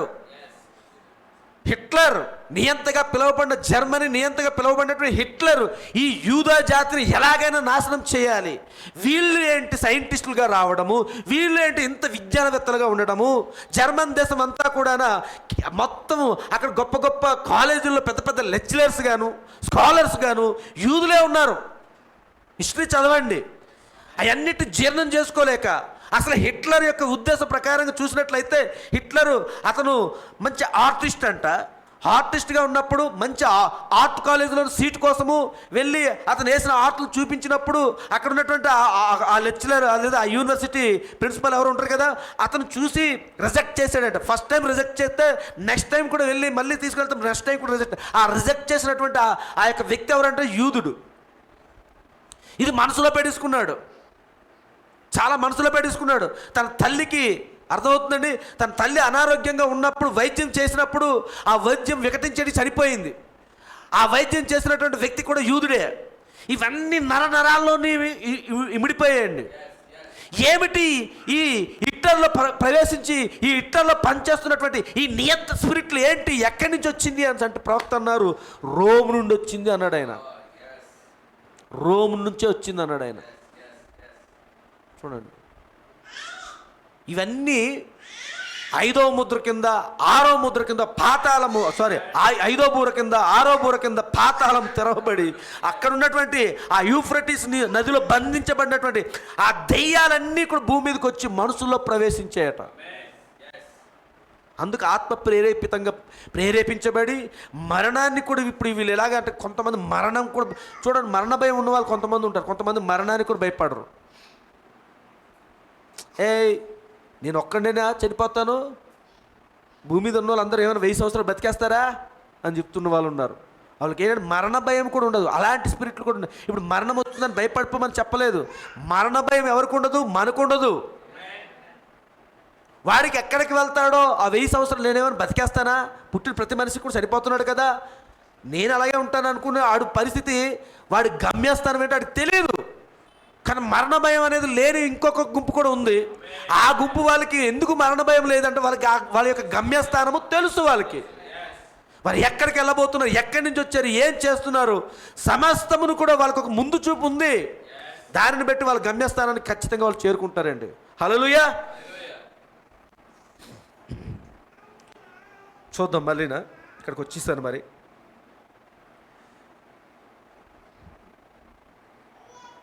దాని కొమ్ముల మీద 10 కిరీటములు, దాని సముద్రం మీద పైకి నుంచి వచ్చింది. అంటే ఈ అధికారము ఈ శక్తి కూడా ఎక్కడి నుంచి వచ్చిందండి?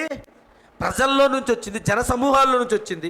ప్రస్తుత కాలంలో చూసుకున్నట్లయితే దేశాలు, ఆయా దేశాలు ఇంచుమించుగా ఉన్న ఈ 196-98 దేశాలు ఏవైతే ఎన్నో అయితే ఉన్నాయో, లేదా 205 అనుకుంటున్నాను, ఐక్యరాజ్య సమితిలోని గుర్తింపు పొందిన దేశాలు కొన్ని, ఇంకొన్ని దేశాలకి గుర్తింపు పొందలేదన్నమాట. నేను దాన్ని బట్టి చెప్తున్నాను. అలాగా ఈ దేశాలన్నింటిలో నుంచి కూడా ఈ యొక్క అధికారం బయటకు వచ్చిందనమాట. తర్వాత చూడండి, దాని కొమ్ముల మీద 10 కిరీటములు, దాని తలల మీద దేవదూషణ పేర్లు. కొమ్ములు, ఇప్పుడు కొమ్ములు అనే దానికోసం చూద్దాం. ముందు ఏం చూసాము? మృగం ఏంటో చూసాం, ఆ సముద్రం ఏమిటో కూడా చూసాం, క్రూర మృగం ఏమిటో చూసాము, సముద్రం ఏమిటో చూసాం. ఇప్పుడు కొమ్ముల గురించి చూద్దాం. దాని కొమ్ముల మీద, కొమ్ములు అనగానే పక్కనే 17వ అధ్యాయం దగ్గరికి వెళ్ళండి.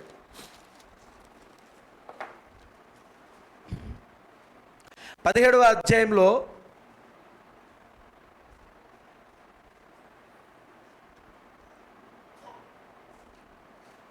కొమ్ములు, ఆ తర్వాత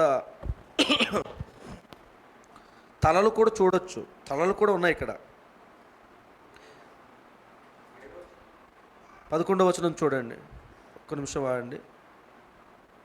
12వ వచనం చూడండి.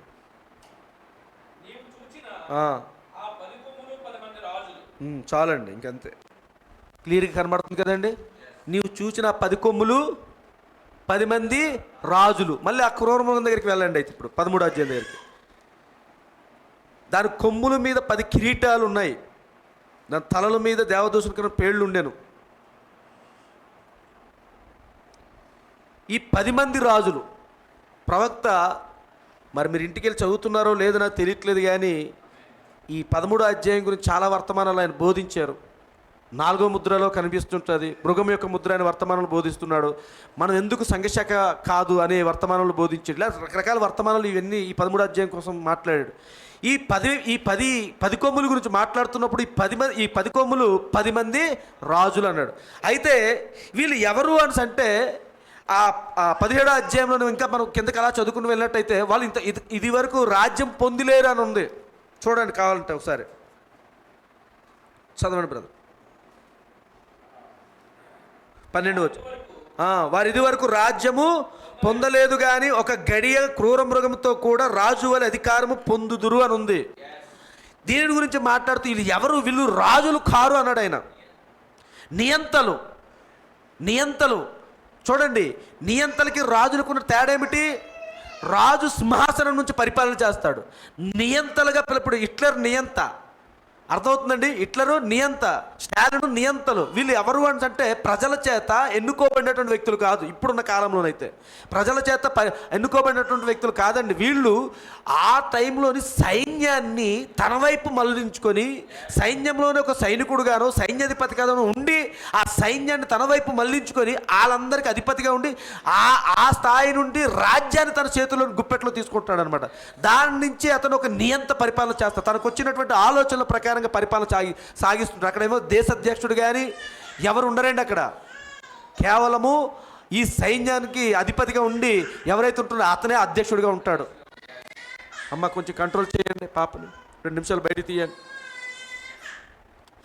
ఉన్నారా వాళ్ళమ్మ? పాపని అంతసేపు ఏడిపించకూడదు. ఒక 5 నిమిషాలు 2 నిమిషాలు కంప్లీట్ చేసుకోలేదు అంటే తగ్గట్లేదంటే బయటికి తీసుకుని వెళ్ళండి.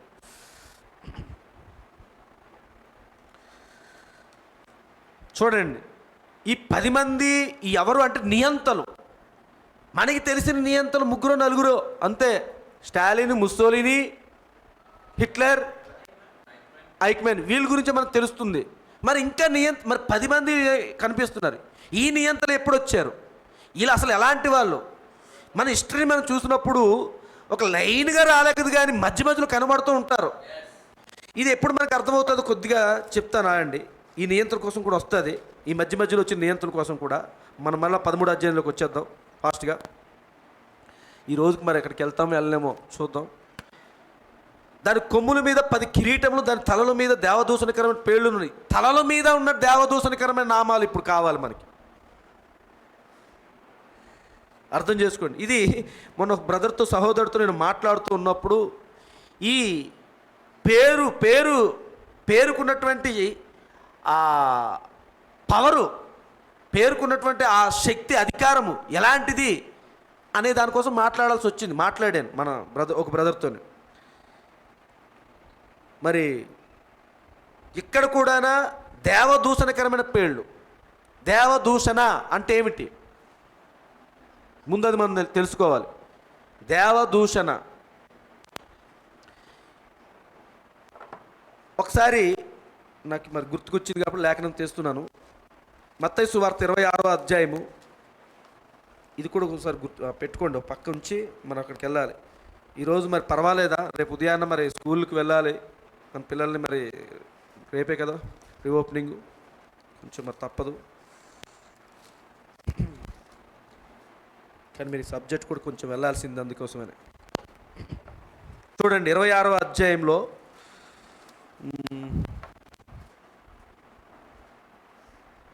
రిఫరెన్స్ అంత గుర్తులేదు.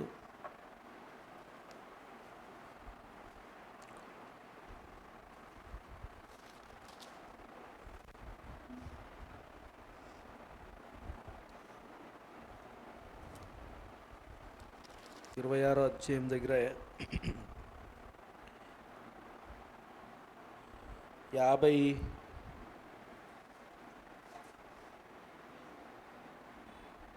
61 నుంచి చూడండి. 26వ అధ్యాయము లేదా 63 నుంచి చూడండి. అందుకు ప్రధాన యాజకుడు ఈ పరిస్థితి ముందు గమనించండి. ఇది ఎప్పుడు జరుగుతున్న సంఘటన? ఇది యేసు ప్రభు వారికి ఆయన గెత్సెమనే తోట దగ్గర మరి సైన్యం పట్టుకున్న తర్వాత ఇప్పుడు ప్రధాన యాజకుల దగ్గరికి వచ్చారు. ఇప్పుడు వీళ్ళు యేసు ప్రభుని తీసుకొచ్చారు. ప్రధాన యాజకుడిగా అప్పుడు ఆ కాలంలో ప్రధాన యాజకుడిగా కయప్ప వీళ్ళంతా ఉన్నారు కదా. ఆ టైంలో జరుగుతున్నటువంటి కార్యం అన్నమాట ఇది. చూద్దాం ఒకసారి, చదవండి.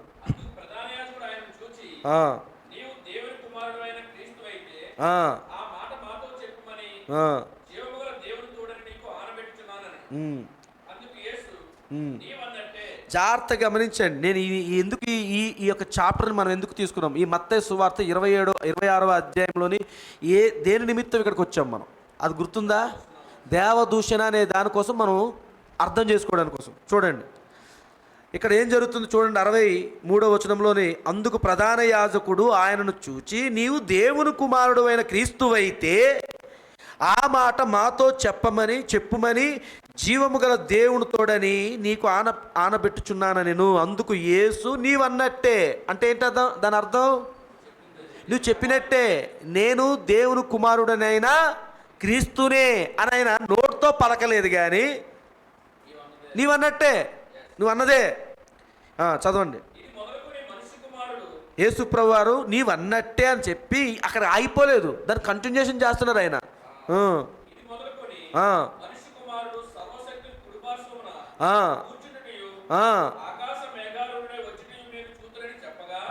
జాగ్రత్త చూడండి. అక్కడ యేసు ప్రభు వారు అక్కడ 2 విషయాలు చెప్తున్నారు. ఒకటి, ఇది మొదలుకొని మనుష్య కుమారుడు సర్వశక్తిని కుడిపార్శ్వన కూర్చుండుటయు, ఇది మొదట అక్కడ. ఆయన ఎక్కడికి వెళ్ళిపోయాడు? స్టెఫెన్ ఆయన ఎక్కడ చూస్తున్నాడు? యేసు ప్రభు వారు ఎక్కడున్నట్టు చూస్తున్నాడు?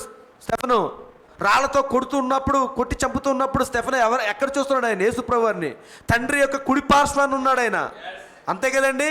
కాబట్టి ఇక్కడ ఆ కార్యం ఇక్కడ నెరవేర్చబడుతూ ఉంది. ఏం చెప్తున్నాడు ఆయన? ఇది మొదలుకొని మనుష్య కుమారుడు సర్వశక్తిని కుడి పార్శ్వన కూర్చుండుటయు. కుడిపార్శ్వన కూర్చోవడం అనేది మొదటి రాకలో అదేంటి ముగించబడింది. మొదటి రాకడ జరిగి ముగించబడిన కార్యము. తర్వాత ఆకాశ మేఘారుడై వచ్చుటయు, ఇదే ఆకాశ మేఘారుడుగా వచ్చుట కార్యం ఏమిటిది? ఆకాశ మేఘారుడిగా బలిష్ఠుడైన దూతగా ప్రకటన గ్రంథం 10వ అధ్యాయం నెరవేర్పుగా ఆయన భూమి మీదకి వచ్చి ఈ కార్యము రెండో రాకడది. ఆకాశ మేఘారుడై వచ్చుటయు మీరు చూతురని చెప్పగా, ఈ మాట చెప్పిన వెంటనే ఏం జరిగింది? చదవండి. ప్రధాన యాజకుడు తన వస్త్రము చింపుకొని వీడు దేవదూషణ చేసెను.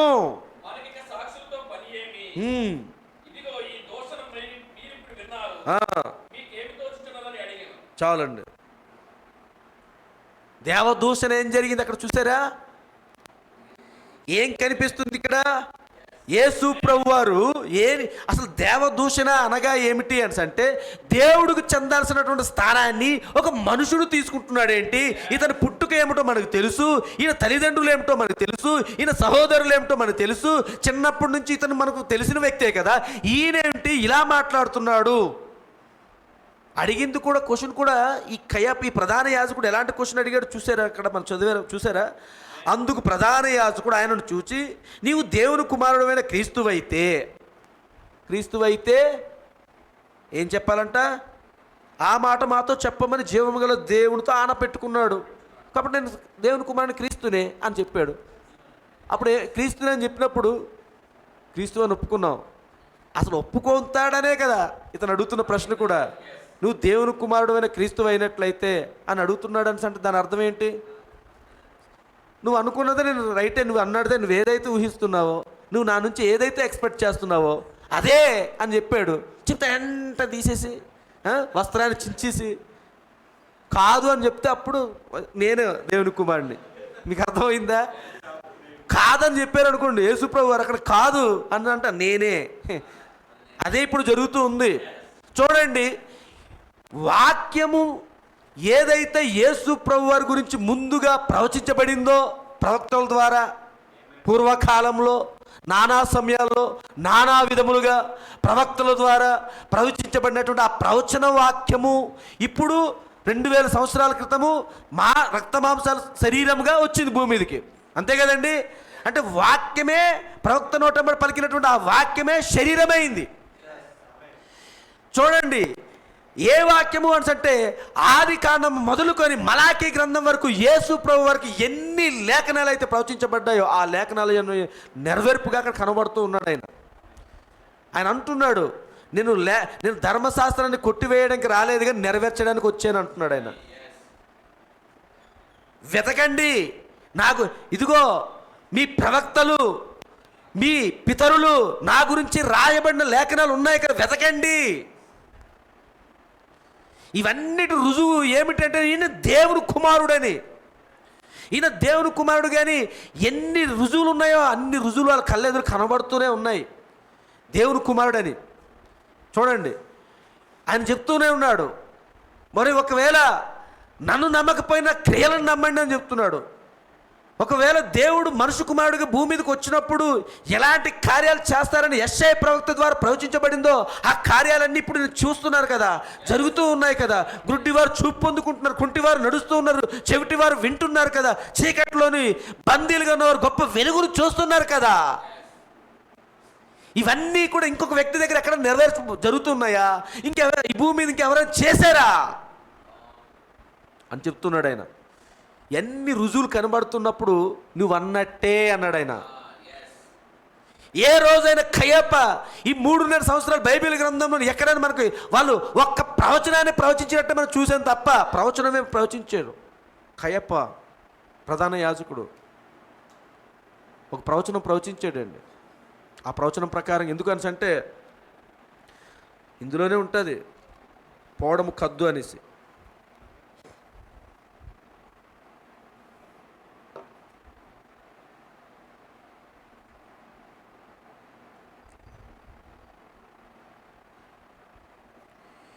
ఈ అధ్యాయంలోనూ నెక్స్ట్ ఇంకొక అధ్యాయంలో తెలియదు మొత్తానికి.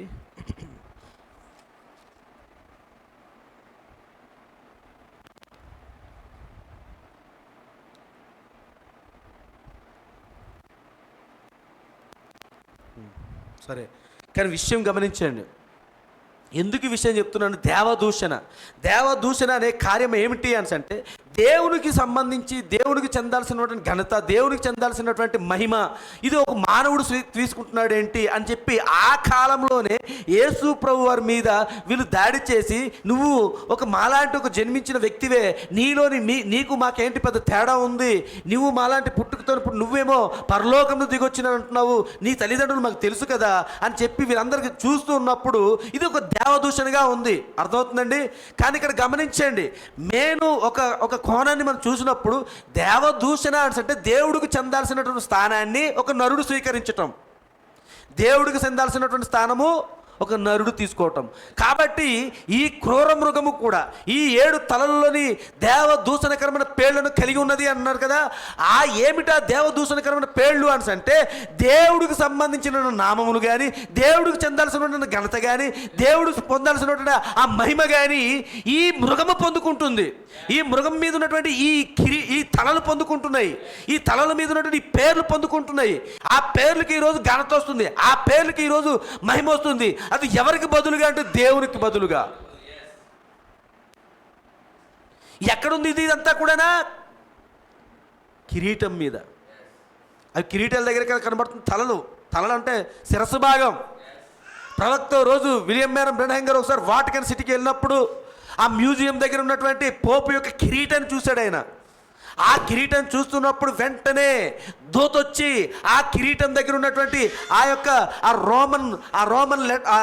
రోమన్ సంఖ్యలు ఏవైతే ఉన్నాయో, ఆ నంబర్స్ ఏవైతే ఉన్నాయో వాటన్ని నోట్ చేసుకోని అనగానే అసలు వెంటనే నోట్ చేసుకున్నాడు. ఎక్కడుంది ఇదంతా కూడానా? బాడీ పార్ట్లో లేదు, శిరస్సు భాగంలో ఉంది. ఏమిటి అక్కడ ఉంది? ఆ భాగంలో ఏముంది? దేవదూషణకరమైన నామం ఉంది, దేవదూషణకరమైన పేరు. ఏమిటి అంటే యేసు ప్రభువు నిజమైన దేవుడు కుమారుడు. కానీ నిజమైన దేవుడు కుమారుడు వచ్చేప్పుడే అక్కడ ఉన్నటువంటి ప్రధాన యాజకుడిగా ఉన్నటువంటి కయప ఏం చేశాడు? దేవదూషణాన్ని పలికాడు. కానీ ఇప్పుడు దేవుని కుమారునికి బదులుగానే ఒక వ్యక్తి వచ్చాడు. ఇప్పుడు ఈ కిరీటం దగ్గర వికారియస్ ఫిలిడే అని ఉంది కదా, దానికి అర్థం ఏమిటి? దేవుని కుమారునికి బదులుగా. నేను కొద్దిగా స్పీడ్గా చెప్తున్నాను, ఆల్రెడీ వర్తమానంలో ఉన్నవాళ్ళు కాబట్టి ఈ విషయాలను మీరు గ్రహిస్తారనే ఉద్దేశంతో ఈ విషయాలను చెప్తున్నానండి. మనం ఇక్కడ తీసుకొచ్చి వికారి అది వస్తుంది, ఆ సమయం వచ్చినప్పుడు చెప్తాం. వికారియస్ అంటే ఏమిటి, ఆ ఫిలిడే అంటే ఏమిటి అన్ని క్యాలిక్యులేషన్ చేసేటప్పుడు 666 అనేది వస్తుందన్న సంగతి మనకు తెలుసు. కానీ ఇక్కడ విషయం ఏంటంటే ఆ కిరీట భాగంలో ఉన్నటువంటి ఆ దేవదూషణకరమైన నామం ఏమిటి అని అంటే స్పష్టంగా మనం తెలుసుకోవాల్సిన విషయం ఏంటంటే యేసు ప్రభు వారిని సాతాను ఏం చేస్తుంది? అనుకరిస్తూ ఉంది. దేవుని కుమారుని అనుకరించడమే సాతాను కుమారుల పని అండి. ఈ చివరి కాలంలో మరలా ఎంబ్రేలు వస్తారని బైబిల్ గ్రంథం సెలవిస్తుంది కదా. మోషేను ఎదిరించినట్లుగా ఆ కాలంలో కూడా ఎంబ్రేలు మోషేను ఎలాగైతే ఎదిరించి వాళ్ళు కూడా అనుకరణ, మోషే ఏదైతే చేస్తారో వాళ్ళు కూడా అదే చేస్తారు. అలాగే ఇప్పుడు దేవుడుగా యేసు ప్రభు వారు ఈ భూమి మీద ఉన్నప్పుడు ఆయన దేవుని కుమారుడుగా ఎలాగ తను బయలుపరుచుకున్నాడో ఈరోజు దేవుని కుమారునికి బదులుగా కిరీటాన్ని ధరించుకున్న వ్యక్తి వస్తున్నాడు. ఆయన పోపై ఉన్నాడు. చూడండి, ఒకదానికి ఒకటి లింక్ అవుతూ వస్తుంది మనకి. మృగము ఒక అధికారము శక్తిని కలిగి ఉండి, సముద్రము అనగా ఆ అధికారము శక్తి ఎక్కడి నుంచి వస్తుంది? జనుల్లో నుంచి, ప్రపంచంలో ఉన్న జన సమూహంలో నుంచి, రాజ్యాల్లో నుంచి, అధిపతుల్లో నుంచి వస్తూ ఉంది. చివరికి అది ఎలా ఉందో ఒక కిరీటంతో ఉంది. ఆ కిరీటంలోని ఏమున్నది అంటే ఆ కిరీటము దేవదూషణకరమైన నామం కలిగి ఉంది. ఏమిటి ఆ దేవదూషణకరమైన పేర్లు? అందులో ఒక పేరు ఏమిటంటే దేవుని కుమారునికి బదులు. ఎవరు ఈ దేవుని కుమారునికి బదులు?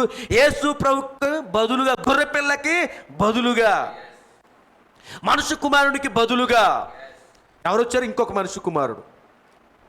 ఎవరు ఈ మనుష్య కుమారుడు అంటే దేవుని వాక్య క్రమంలో వచ్చినటువంటి మనుష్య కుమారుడు కాదండి. అబద్ధ ప్రవక్త ఉంది బైబిల్ గ్రంథంలో. పోపు గురించి మాట్లాడుతూ అబద్ధ ప్రవక్త అని ఉందండి ప్రకటన గ్రంథంలో. చూసారండి, చివరికి ఒక పేరు మనం చూసాం, దేవుని కుమారుని బదులుగా ఎవరు వచ్చారు? ఇప్పుడు పోపు వచ్చాడు. అంతేనండి. ఎవరు ఇప్పుడు ఇదేంటిది? దేవదూషణ. ఈయన ఏం చేస్తున్నాడు? ఇప్పుడు దేవదూషణ చేస్తున్నాడు. కానీ బయటి ప్రపంచానికి ఇప్పుడు ఇది ఎలా ఉంది? శాంతి, సమాధానము, పీస్ అది చెప్తున్నారు. కానీ ఇది ప్రపంచం చూస్తున్నది, ప్రపంచం చూడలేనిది. ఎందుకు ప్రపంచం చూడలేకపోతుంది తెలుసా అండి? ప్రపంచం ఎప్పుడు చూసును అంటే ఈ క్రూర మృగము ఏదో ఒక రకమైనటువంటి జంతువుగా ఉంటే చూసును. అదొక సింహంగా ఉంటే గుర్తుపడేస్తారు, అదొక ఎలుగుబంటిగా ఉంటే గుర్తుపడేస్తారు, అదొక చిరుతపులిగా ఉంటే గుర్తుపడతారు. కానీ ఇప్పుడు అలా లేదు. సింహముగాను, చిరుతపులిగాను, ఎలుగుబంటిగాను 3 రకమైనటువంటి జంతువులు మిక్సింగ్ అయిపోయి, మిళితమైపోయి ఒక వింతైన జంతువుగా, వింతైన దానిగా ఉండడం వల్ల ఇది అసలు క్రూర మృగం అని చెప్పడం తప్ప ఇది ఏ జంతువు ఏటని ఎవరు చూడలేకపోతున్నారు. కానీ చూడగలిగే జనులు ఒకరు ఉన్నారు. చేతి సహాయం లేనటువంటి ఒక గొప్ప ప్రజ ఈ భూమి మీదకి తలరాయి భాగంలో నుంచి వస్తున్నటువంటి ప్రజ ఉంది. ఇక్కడ చిన్న గుంపు తలరాయి భాగంలో నుంచి వస్తున్నట్టు వాళ్ళు ఈ ప్రత్యక్షతను పొందుకుంటున్నారు. అందుకే వాళ్ళు అది ఎన్ని రంగులు మార్చుకుని వచ్చినా, ఎన్ని రంగులతో కలిసిపోయి వచ్చినా సరే, ఎన్ని మిశ్రమ కలర్స్తో వచ్చినా సరే, కానీ ఎన్నుకోబడినటువంటి ఆ తలరాయి ప్రత్యక్షత కలిగినటువంటి చిన్న గుంపు ప్రజలు మాత్రం స్పష్టంగా చూడగలుగుతున్నారు. ఇది క్రూర మృగము, ఇది ఇది ఆ సింహపు భాగముగా పిలువబడుతున్న బబులోను సాంప్రదాయము, బబులోను యొక్క సంస్కృతి, ఆ బబులోను యొక్క సివిలైజేషన్, ఆచారాలు, సంస్కృతులు ఇందులో మిళితమై ఉన్నాయి. ఇందులో పారసికుల మాదిరి యొక్క ఆచారాలు, సిద్ధాంతాలు, వాళ్ళ బోధలు, వాళ్ళ రాజకీయ విధానాలు అన్ని ఇందులో మిళితమై ఉన్నాయి. ఇందులో గ్రీకుల యొక్క ఆ సిద్ధాంతాలు, గ్రీకు రాజ్యం యొక్క ప్రజల యొక్క ఆ విధి విధానాలు, ఆ దేవత దేవుళ్ళుగా పిలువబడుతున్నటువంటి ఆ ఆరాధన విధానాలు అన్ని కూడా ఇందులో మిళితమైపోయాయి. ఈ రోమన్ అన్య రోముగా పిలువబడుతున్నటువంటి ఆ విగ్రహారాధనలో ఉన్నటువంటి ఆ అన్య రోములో ఉన్నటువంటి ఇదంతా కూడా ఇందులో మిళితమైపోయి ఉన్నది అన్న సంగతి కేవలం ఈరోజు ఎన్నుకోబడిన వధువు మాత్రమే గుర్తిస్తుందండి. మామూలు ఉన్న వాళ్ళకి ఇది అర్థం కాదు. మరి అందుకే కదా అతను ఏమంటున్నాడు, ఆ కామెంట్ ఏం పెట్టాడు, మన సహోదరుడు మనం ప్రేమించాలి. వాడు కయీనుగా ఉండొచ్చు, వాడు కయీని సంతానంగా ఉండొచ్చు, కానీ నువ్వు ప్రేమిస్తాడు దేవుని సంతానంగా మారుతాడు అంటున్నాడు. కయీను సంతానము చూడండి, బైబిల్ గ్రంథమని కాదండి, ప్రవక్త కూడా చెప్పాడు. కయీను సంతానం అనగా సర్ప సంతానం ఎన్నడూ కూడా దేవుని సంతానంగా మారదు. డిసైడ్ చేశాడు. నేను ఇంతకుముందు కూడా చెప్పాను, ఒక వ్యక్తి సాతాను గురించి ప్రార్థన చేద్దాం అంటే ఇది అదే సేమ్. సాతానుకు మారు మనసు వచ్చినట్టు, సాతాను కూడా నీతీకరణ పొందుకున్నట్టు, సాతాను కూడా శుద్ధీకరణ పొందుకున్నట్టు, సాతాను కూడా పరిశుద్ధాత్మ బాప్తిసం పొందుకున్నట్టు మరి ప్రార్థన చేద్దాం అన్నాడు. అప్పుడు ప్రవక్త ఏమన్నారు తెలుసా అండి, అతను పరిశుద్ధాత్మ బాప్తిసం పొందుకుంటే అతను సాతాను ఎందుకు అవుతాడు, మన సహోదరుడు అవుతాడు కదా అన్నాడు. బుద్ధి లేని వాళ్ళు వీళ్ళు. పరిధి అలాగా బావిలోని కప్పలాంటి పరిధి, కప్పల వంటి ఆత్మలు అన్నారు కదా ప్రవక్త అక్కడ బైబిల్లోని. అలాంటి వాళ్ళు వీళ్ళ ప్రపంచమో ఆ బావే. కానీ ఆ బావి నుంచి బయటకు వస్తే ప్రపంచం ఏముంది, ప్రపంచం ఏం జరుగుతుందో తెలుస్తుంది. వీళ్ళ బౌండరీలు ఇవే. నువ్వు ఇరుగు పొరుగు వాడిని ప్రేమించు, 4 దుప్పట్లు పంచిపెట్టే, 4 పులిహార ప్యాకెట్లు ఇచ్చే, 4 బిస్కెట్ ప్యాకెట్లు ఇచ్చే, ఓ 2 పాల ప్యాకెట్లు ఇచ్చే. యేసు ప్రభువు వారు ఎక్కడ సమాజ సేవ చేయమని చెప్పలేదు. అసలు సమాజ సేవ చేయడానికి బోల్డ్ స్వచ్ఛంద సంస్థలు ఉన్నాయి, వాళ్ళు చేసుకుంటారు. కానీ నువ్వు నిజమైన క్రైస్తవుడు అయినట్లయితే నువ్వు క్రీస్తుని పరిచయం చేయమన్నాడు ప్రవక్త. క్రీస్తుని పరిచయం చేయమన్నాడు. నువ్వు క్రీస్తు అయినట్లయితే నీ ముందు అక్కడ కనబడుతున్నప్పుడు నిస్సహాయ స్థితిలో ఉన్నట్లయితే, ఆకలితో ఉన్నట్లయితే పలుకుతే జరుగుతుంది. అక్కడికి పలుకుతే తిండి పెట్టొచ్చు. నువ్వు క్రీస్తుని చూపించమన్నాడు. వాడు నిన్ను నీలో క్రీస్తుని చూడు. నువ్వు ఇచ్చిన పాల ప్యాకెట్లు, బిస్కెట్ ప్యాకెట్లు చూస్తాడు. మళ్ళీ చూడండి, ఈరోజు పెట్టిన తర్వాత నువ్వు మరుసటి రోజు ఎప్పుడో వెళ్తే వాడు నువ్వు చెప్పిన మాట మీద ఇంట్రెస్టే పెట్టాడు. నువ్వు ఎప్పుడు ఇస్తావు బిస్కెట్ ప్యాకెట్, నువ్వు ఎప్పుడు ఇస్తావు పాల ప్యాకెట్, నువ్వు ఎప్పుడు ఇస్తావు దుప్పట్లు, నువ్వు ఎప్పుడు ఇస్తావు పులిహార ప్యాకెట్, నువ్వు ఎప్పుడు ఇస్తావు బిర్యానీ ప్యాకెట్, ఇది కావాలి వాడికి. ఈరోజు మనం ఈ రైల్వే స్టేషన్ రూట్లో కానీ కాంప్లెక్స్ వెళ్ళే ఈ బ్రిడ్జి కింద రూట్లో వెళ్తుంటే మధ్యాహ్నం టైంలో చాలామంది ఆకలితో ఉంటుంటారు. కొంతమంది ఏం చేస్తుంటారంటే ఫుడ్ అది ప్యాకింగ్లు చేసి అప్పుడు ఆ రూట్గా వెళ్తూ ఇస్తూ ఉంటారనమాట. మనము పొరపాటునగాన ఏదో అక్కడ ఏదో బండి ఆగినో ఏదో చేసి మన చూసి ఏదో ప్యాకెట్లో ఏదో తీసినట్టయితే పులో మన ఒక 2-3 వచ్చేస్తున్నారు. మన అవసరం కోసం మనం ఏదో పని చేద్దాం అన్నా సరే, ఎందుకంటే వాళ్ళకి అది అలవాటు అయిపోయింది. ఆ టైంకి ఎవరో వాళ్ళకి ఆహారం ఇది అంతే. దానికి దీనికి పెద్ద తేడా ఏం లేదండి. మనం క్రీస్తుని పరిచయం చేయాలి. ఇవన్నీ గవర్నమెంట్ చేస్తుంది కదా. ప్రవక్త అన్నారు, ఈ సోషలిజం అంతా కూడా ఈ సామాజిక సేవ అంతా కూడా గవర్నమెంట్ చేయట్లేదా, గవర్నమెంట్ ప్రభుత్వాలు చేస్తుంటే నువ్వెందుకు చేస్తున్నావు అన్నాడు. యేసు ప్రభువు ఎక్కడైనా హాస్పిటల్ కట్టమని చెప్పాడా, ఎక్కడైనా అనాథాశ్రమాలు కట్టమని చెప్పాడా, ఎక్కడైనా విడో వాళ్ళకి విడో ఆశ్రమాలు కట్టమని చెప్పాడా, ఎక్కడైనా స్కూళ్ళు కాలేజీలు కట్టమని చెప్పాడా? దానివల్ల ఏం తప్పండి, జ్ఞానం పెరుగుతుంది కదా. నువ్వు ఇస్తున్న జ్ఞానము దేవుని వైపు వెళ్ళట్లేదు, నువ్వు ఇస్తున్న సమాజ సేవ దేవుని వైపు వెళ్ళట్లేదు. అదే మత మార్పిడి. ఇంకో మాటలో చెప్పాలి అంటే అది మత మార్పిడి. నువ్వు ట్రాప్ చేస్తున్న వాళ్ళకి నువ్వు ఏదో ఇవ్వాలి. నువ్వు ఇవ్వాల్సిన నిత్య జీవము. వెండి బంగారములు నా యొద్ద లేవు కానీ నేను కలిగి ఉన్నదే నీకు ఇస్తున్నాను. అదే నిజమైన అపోస్తుడి బోధ. వీళ్ళకి కావాల్సింది ఇది. అందుకే ఈరోజు క్రైస్తవులకు ఒక గుర్తు వేస్తారా, మత మార్పిడి చేస్తారు. నిజమే అది ఒక కోణంలో చూడాలి అంటే క్రైస్తవం ముసుగు ధరించి మనం ఏం చేస్తున్నారు? మత మార్పిడిలో చేస్తున్నారు. వాళ్ళకి ట్రాప్ చేసిన తర్వాత అప్పుడు మెల్లగా ప్రభువుని నమ్ముకోమ్మా, ప్రభువుని నమ్ముకో. ముందు చెప్పొచ్చు కదా ప్రభువుని నమ్ముకో.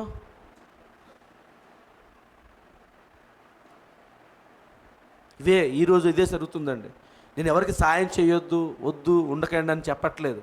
కానీ నువ్వు చేస్తున్న సాయము ఇవన్నీ కూడా దేవునికి వెనక పెట్టి దేవుణ్ణి పక్కన పెట్టేసి ఇవన్నీ చేసి ఎంత గొప్ప చేసిన వేస్టే అండి, వృధా అన్నమాట. చూసారా, దేవుని యొక్క దేవదూషణకరమైన నామం గురించి ఒక నామం చూసాం, అర్థమవుతుందండి. ఇంకా అసలు ఎందుకు ఒక పేరుని, ఒక పేరుకున్నటువంటి ప్రాముఖ్యత ఏమిటి? దేవుడు ఈ కాల ప్రవక్త విలియం మేరన్ బ్రనహం గారు ఆ నామమునకు సంబంధించినట్టు ఇంపార్టెంట్ చాలా ఇచ్చారండి. ఒక సంఘానికి ఒక పేరు పెట్టాలన్నా చాలా ఇంపార్టెంటే. ఒక మనిషి కూడా ఒక పేరు కలిగి ఉండాలంటే చాలా ఇంపార్టెంటే. నీకు నచ్చిన పేరు, వాక్యానుసారమైన నామము, వాక్యానుసారమైనటువంటి సంఘానికి పేరు కానీ లేకపోయినట్లయితే శాపము అన్నాడు ప్రవక్త. శాపము. పేరులో ఏమున్నదంటే ఆ వ్యక్తి యొక్క స్వభావం ఆ పేరులో ఇమిడి ఉంది అన్నాడు ఆయన. మీ పిల్లలకి రిక్కీ ఉన్నాయి, కోర్సు గ్రూప్లో పెడతాను చూడండి. రిక్కీ అంటే అమెరికాలో రిక్కీ అని ఆ పదానికంటే ఎలుక అని మీనింగ్ అంట, అర్థమవుతుందండి. సో అలాంటి రిక్కీ మనం ఇంటి దగ్గర ఇక్కడ ఏం చేస్తాం, మనం చిన్న పిల్లలకైతే బుజ్జి, చిట్టి, బుజ్జి అనేది పిలుచుకుంటాం. కొన్నిసార్లు రే పంది, రే కుక్క, పందిలా తింటున్నాడు, గెతకల్లుడు, కాకి ముక్కోడు, ఈ ముక్కోడు, ఆ ముక్కోడు, ఆ చెక్కోడు, ఈ చెక్కోడు అని మనం చెప్తుంటాం. ప్రవక్త చెప్పిందే. ప్రవక్త అన్నారు, ఒక సహోదరి గురించి మాట్లాడుతూ ఆ సహోదరి ఆ పిల్లవాడిని తీసుకొచ్చినప్పుడు ఏం పేరు అంటే రిక్కీ అన్నదంట.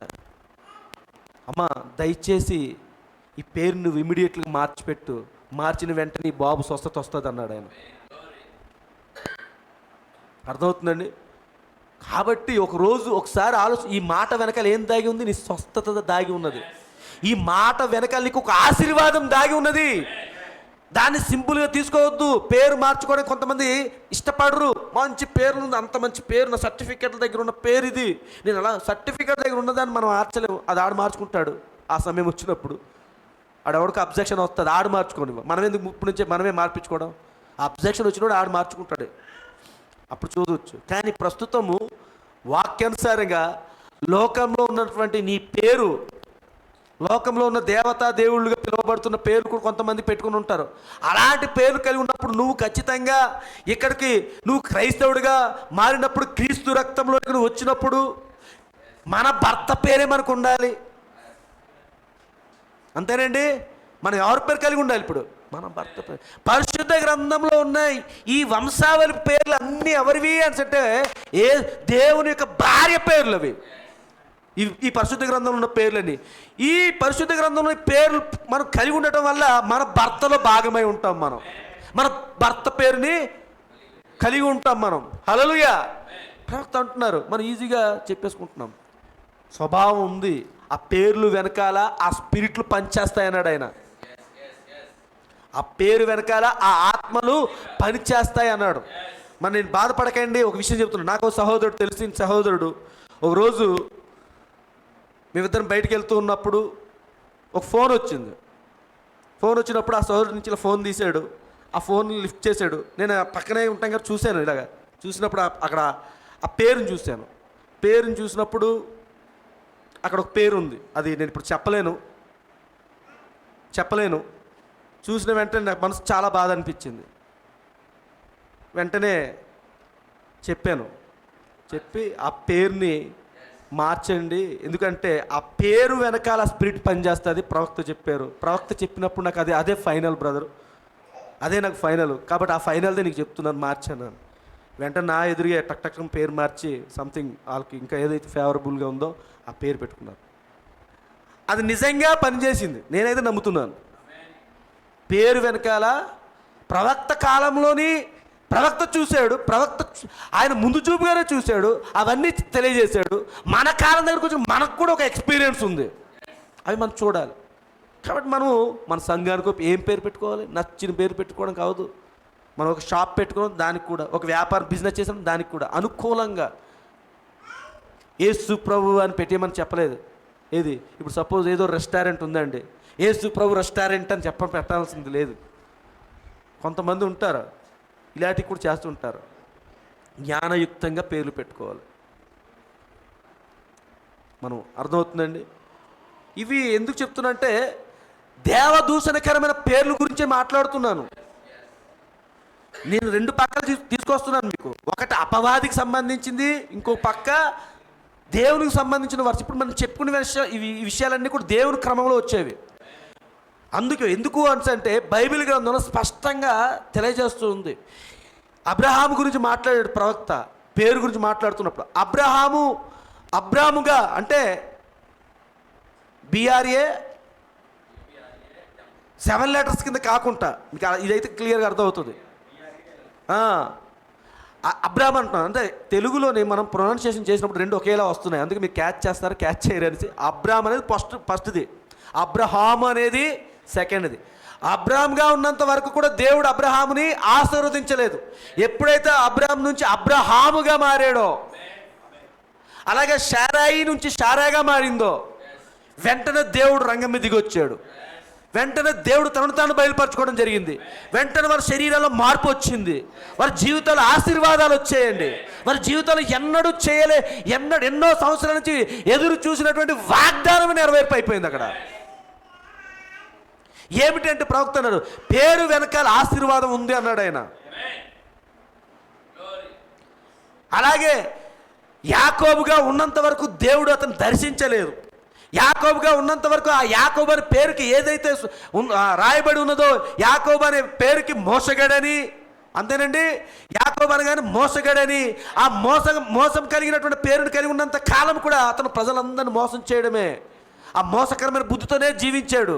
కానీ ఒకనొక సమయం వచ్చినప్పుడు ఆ దూతను దర్శించినప్పుడు, ఆ దూతతో పెనుగులాడుతున్నప్పుడు, ఆ రాత్రి సమయంలో దూత దగ్గర పెనుగులాడుతూ ఉన్నప్పుడు ఆ తుంటి మీద ఎప్పుడైతే యాకోబుకి ఆ దూత ఒక దెబ్బ కొట్టిందో, వెంటనే యాకోబు యొక్క నడకంతా మారిపోయింది. అక్కడితో నాగలేదు, నడవడిక మారిపోవడమే కాదండి, అక్కడితో దూత వచ్చి ఇక నుంచి నీవు యాకోబు అని పిలువబడవు కానీ ఇక్కడ నుంచి నువ్వు ఇజ్రాయేలుగా పిలువబడుతున్నావు. రాజకుమారుడుగా. ఇజ్రాయేల్ అనే పేరుకి ఏమిటి? రాజకుమారుడు. అక్కడి నుంచి తిరిగి చూడలేదు. చూసారండి, దేవదూషణకరమైన నామములకి దేవుని మహిమపరచగలిగే నామములకి తేడా అదే. ఇంకా దేవదూషణకరమైన నామం గురించి మాట్లాడుతున్నాను. ఇది మనకి సంబంధించింది. ఇది మనం ఎటువంటి నామములు అంటే ఎటువంటి పేర్లు కలిగి ఉండాలి. బాప్తిసం తీసుకోక మునుపు నువ్వు ఎల్లయ్యమో పుల్లయ్యమో ఏదో సుబ్బారావో అబ్బారావో ఏదో ఉంటాయి, ఆ పేర్లు నేను ఉచ్చరించట్లేదు. బట్ నువ్వు ఎప్పుడైతే క్రీస్తు రక్తంలోనికి వచ్చావో, హల్లెలూయా, ఎప్పుడైతే క్రీస్తును నీవు నీ యజమానుడిగా అంగీకరించావో, నీ శిరస్సుగా అంగీకరించావో, అక్కడి నుంచి నీ శిరస్సు పేరే నీ పేరు. గమనించండి, అబ్రాహాము కింద ఉన్నప్పుడు లోకానుసారమైనటువంటి పేరు అది. కానీ దేవుళ్ళో ఉన్నటువంటి ఎలోహీంలో ఉన్నటువంటి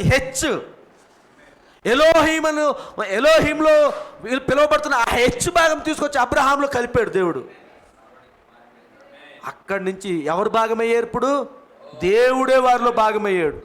బాప్తిసం తీసుకున్న తర్వాత నుంచి నీ పేరు మార్చబడినప్పటి నుంచి అక్కడి నుంచి ఏం జరుగుతుంది అంటే దేవుడి పేరు నీలోనికి వస్తుంది, దేవుడి భాగం నీలోనికి వస్తుంది, దేవుడి స్వభావం నీలోనికి వస్తుంది. ఇప్పుడు అదే జరుగుతుందండి. హల్లెలూయా. కాబట్టి దేవదూషణకరమైన పేరులతో ఉన్నటువంటి ఆ క్రూర మృగములో దేవుని కుమారునికి బదులుగా ఎవరు వచ్చారు? ఇప్పుడు పోపు వచ్చాడు అక్కడికి. ఇప్పుడు పోపు అసలు ఈ క్యాథలిక్ సిద్ధాంతం ఏమిటి అనుకుంటే ప్రధానమైనది ఏమిటి అని అంటే ముఖ్యమైన దేవదూషణకరమైన పేరు ఏమిటి అని అంటే తండ్రి కుమార పరిశుద్ధాత్మ బాప్తిస్మం. నిజమైన ప్రభువైన యేసుక్రీస్తు నామములో తీసుకోవాల్సిన బాప్తిసానికి బదులుగా, అర్థమవుతుందండి, ఆకాశానికి భూమికి మధ్యలో వేలాడుతూ ఆ కలువరి సిలువలోని ఏ నామములో ఆయన రక్తం చిందించాడో ఆ నామములోనే రక్షణ తప్ప ఇంక ఏ నామములోనే రక్షణ లేదండి. అదే ప్రభు అయిన యేసుక్రీస్తు నామము. ఆ ప్రభు అయిన యేసుక్రీస్తు నామములోని దాన్ని తీసివేసి దేవదూషణకరమైన నామముగా తండ్రి యొక్క కుమారుని యొక్క పరిశుద్ధాత్మైన నామంలోని బాప్తిసం ఇవ్వడం, అది కూడానా దేవదూషణే. ఇప్పుడు ఆ క్రూర మృగం ఏం కలిగి ఉన్నది? తత్వపు సిద్ధాంతాన్ని కలిగి ఉన్నది. తండ్రి కుమార పరిశుద్ధాత్మ నామంలోని ఉన్న దేవదూషణకరమైన నామాన్ని కలిగి ఉన్నది. ప్రవక్త అక్కడితో ఆగిపోలేదండి. ఈ దేవదూషణకరమైన నామములను వర్తమానమే ఆయన బోధించాడు. ఇంటికి వెళ్ళిన తర్వాత కావాలి చూసుకోండి. దేవదూషణకరమైన నామములను వర్తమానంలో ఆయన చెప్తున్నప్పుడు ఏమిటి ఈ దేవదూషణకరమైన నామములు? దేవుని మందిరానికి చూడండి, దేవుని మందిరానికి ఆయన పేరే పెట్టబడునని బైబిల్ చెప్తుంది. మనం గత వారం చూసాం కదండి.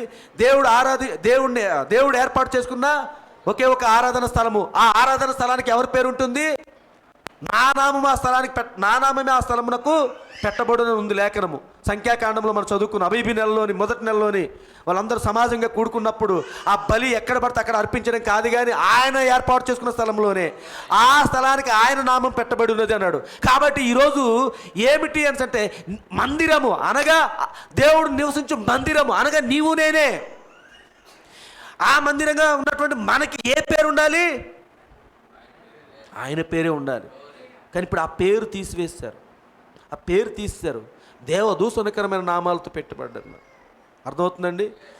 కానీ ప్రవక్త అక్కడితో అయిపోలేదు. ఏమిటి దేవదూషణకర నామములు ఇంకా అని చెప్పినప్పుడు ఆయన చెప్తున్నాడు, ఈరోజు ఆ దేవదూషణకరమైన నామములు తల్లి వేశ్య, మహావేశ్య, దాని పిల్లలు కూడా వేశ్యలే. ఎవరు ఈ పిల్లలు అని అంటే ఈ సంఘ శాఖల వాళ్ళు అన్నాడు ఆయన. ఈ సంస్థాగత సంఘాలు అనగా ఈ పెంతెకోస్తు, ఈ బాప్టిస్టు, ప్రెస్బిటేరియన్, యెహోవా సాక్షులు, యేసునామం వాళ్ళు, పిలిగ్రిమ్స్, ఇలా రకరకాలైనటువంటి సిద్ధాంతాలతో ఆయా సిద్ధాంతాలతో ఉన్నటువంటి ఈ సంఘ శాఖలు వీళ్ళందరూ, ఈ పేర్లు కలిగినటువంటి సంఘ శాఖలు వీళ్ళందరూ ఎవరు అంటే దేవదూషణకరమైన నామములు కలిగిన వారు అన్నాడు. మీరు ఆ వర్తమానం చదవండి. ఇప్పుడు అన్నిటిని బేస్ చేసుకొని ఈ మొదటి అధ్యాయంలోని, అదే 13వ అధ్యాయం మొదటి వచనము, మరి ఎంతవరకు వచ్చాం మనం? 4 వచనాలు వచ్చామా? 3 వచనాలు వచ్చామా?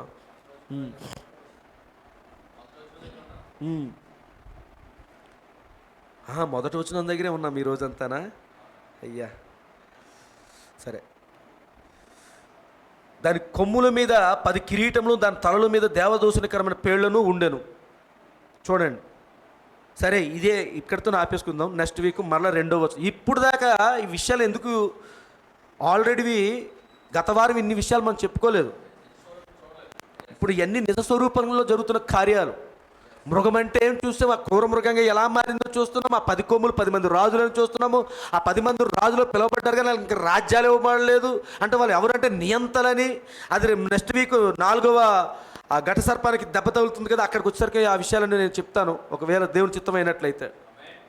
అయితే ఈ రోజుకి మనం మాత్రము మొదటి వచనంలోనే కంప్లీట్గా క్రూర మృగం అంటే ఏమిటో చూసాము, సముద్రం అంటే ఏమిటో చూసాము, కొమ్ములు అంటే ఏంటో చూసాము, ఆ కొమ్ములకు ఉన్నటువంటి కిరీటాల గురించి చూస్తున్నాము, దేవదూషణకరమైన పేర్లు ఏంటో కూడా చూసాం. మొట్టమొదటిగా దేవుడు కుమారునికి బదులుగా ఎవరు వచ్చారు? పోపు వచ్చాడు. వికారియస్ ఫిలిడే, అది దేవదూషణకరమైన నామము. రెండోది సంస్థాగత సంఘాలు కలిగి ఉన్నటువంటి పేర్లు. సంస్థాగత సంఘాలుగా పిలువబడుతున్న ఈ వేశ్య, మహావేశ్య యొక్క పిల్లలుగా పిలువబడుతున్న ఈ సంస్థాగత సంఘాలన్నీ కూడా ఏమిటవి? దేవదూషణకరమైన నామములు. మరి వీళ్ళందరూ కూడా ఏ నామాలు బాప్తిసాలు ఇస్తున్నారండి? కొంత యేసునామం వాళ్ళు యేసుక్రీస్తు నామంలోని బాప్తిసం, వన్నెస్ వాళ్ళు యేసుక్రీస్తు నామంలోని బాప్తిసం ఇస్తారు, కానీ చెల్లదు. ఎందుకు చెల్లదు చెప్పండి? వాళ్ళు యేసుక్రీస్తు నామంలో బాప్తిసం ఇస్తారు అని అంటే వాళ్ళు కలిగి ఉన్నటువంటి డాక్టరీన్కి మనం కలిగి ఉన్నటువంటి డాక్టరీన్ డిఫరెంట్ ఉంది. వాళ్ళు మనం నమ్ముతున్న త్రిత్వం వేరు, వాళ్ళు నమ్ముతున్న త్రిత్వం వేరు. అర్థమవుతుందండి? లోకంలో సంఘశాఖల వాళ్ళు నమ్ముతున్న త్రిత్వం వేరు, వన్నెస్ వాళ్ళు నమ్ముతున్నటువంటి త్రిత్వం నమ్మరు వాళ్ళు, కానీ మనం త్రిత్వాన్ని నమ్ముతాము. కానీ మనం నమ్మే త్రిత్వం వేరు. గత వారం చెప్పాను మీకు, ఆదివారం చెప్పినట్టున్నాను. లోకంలో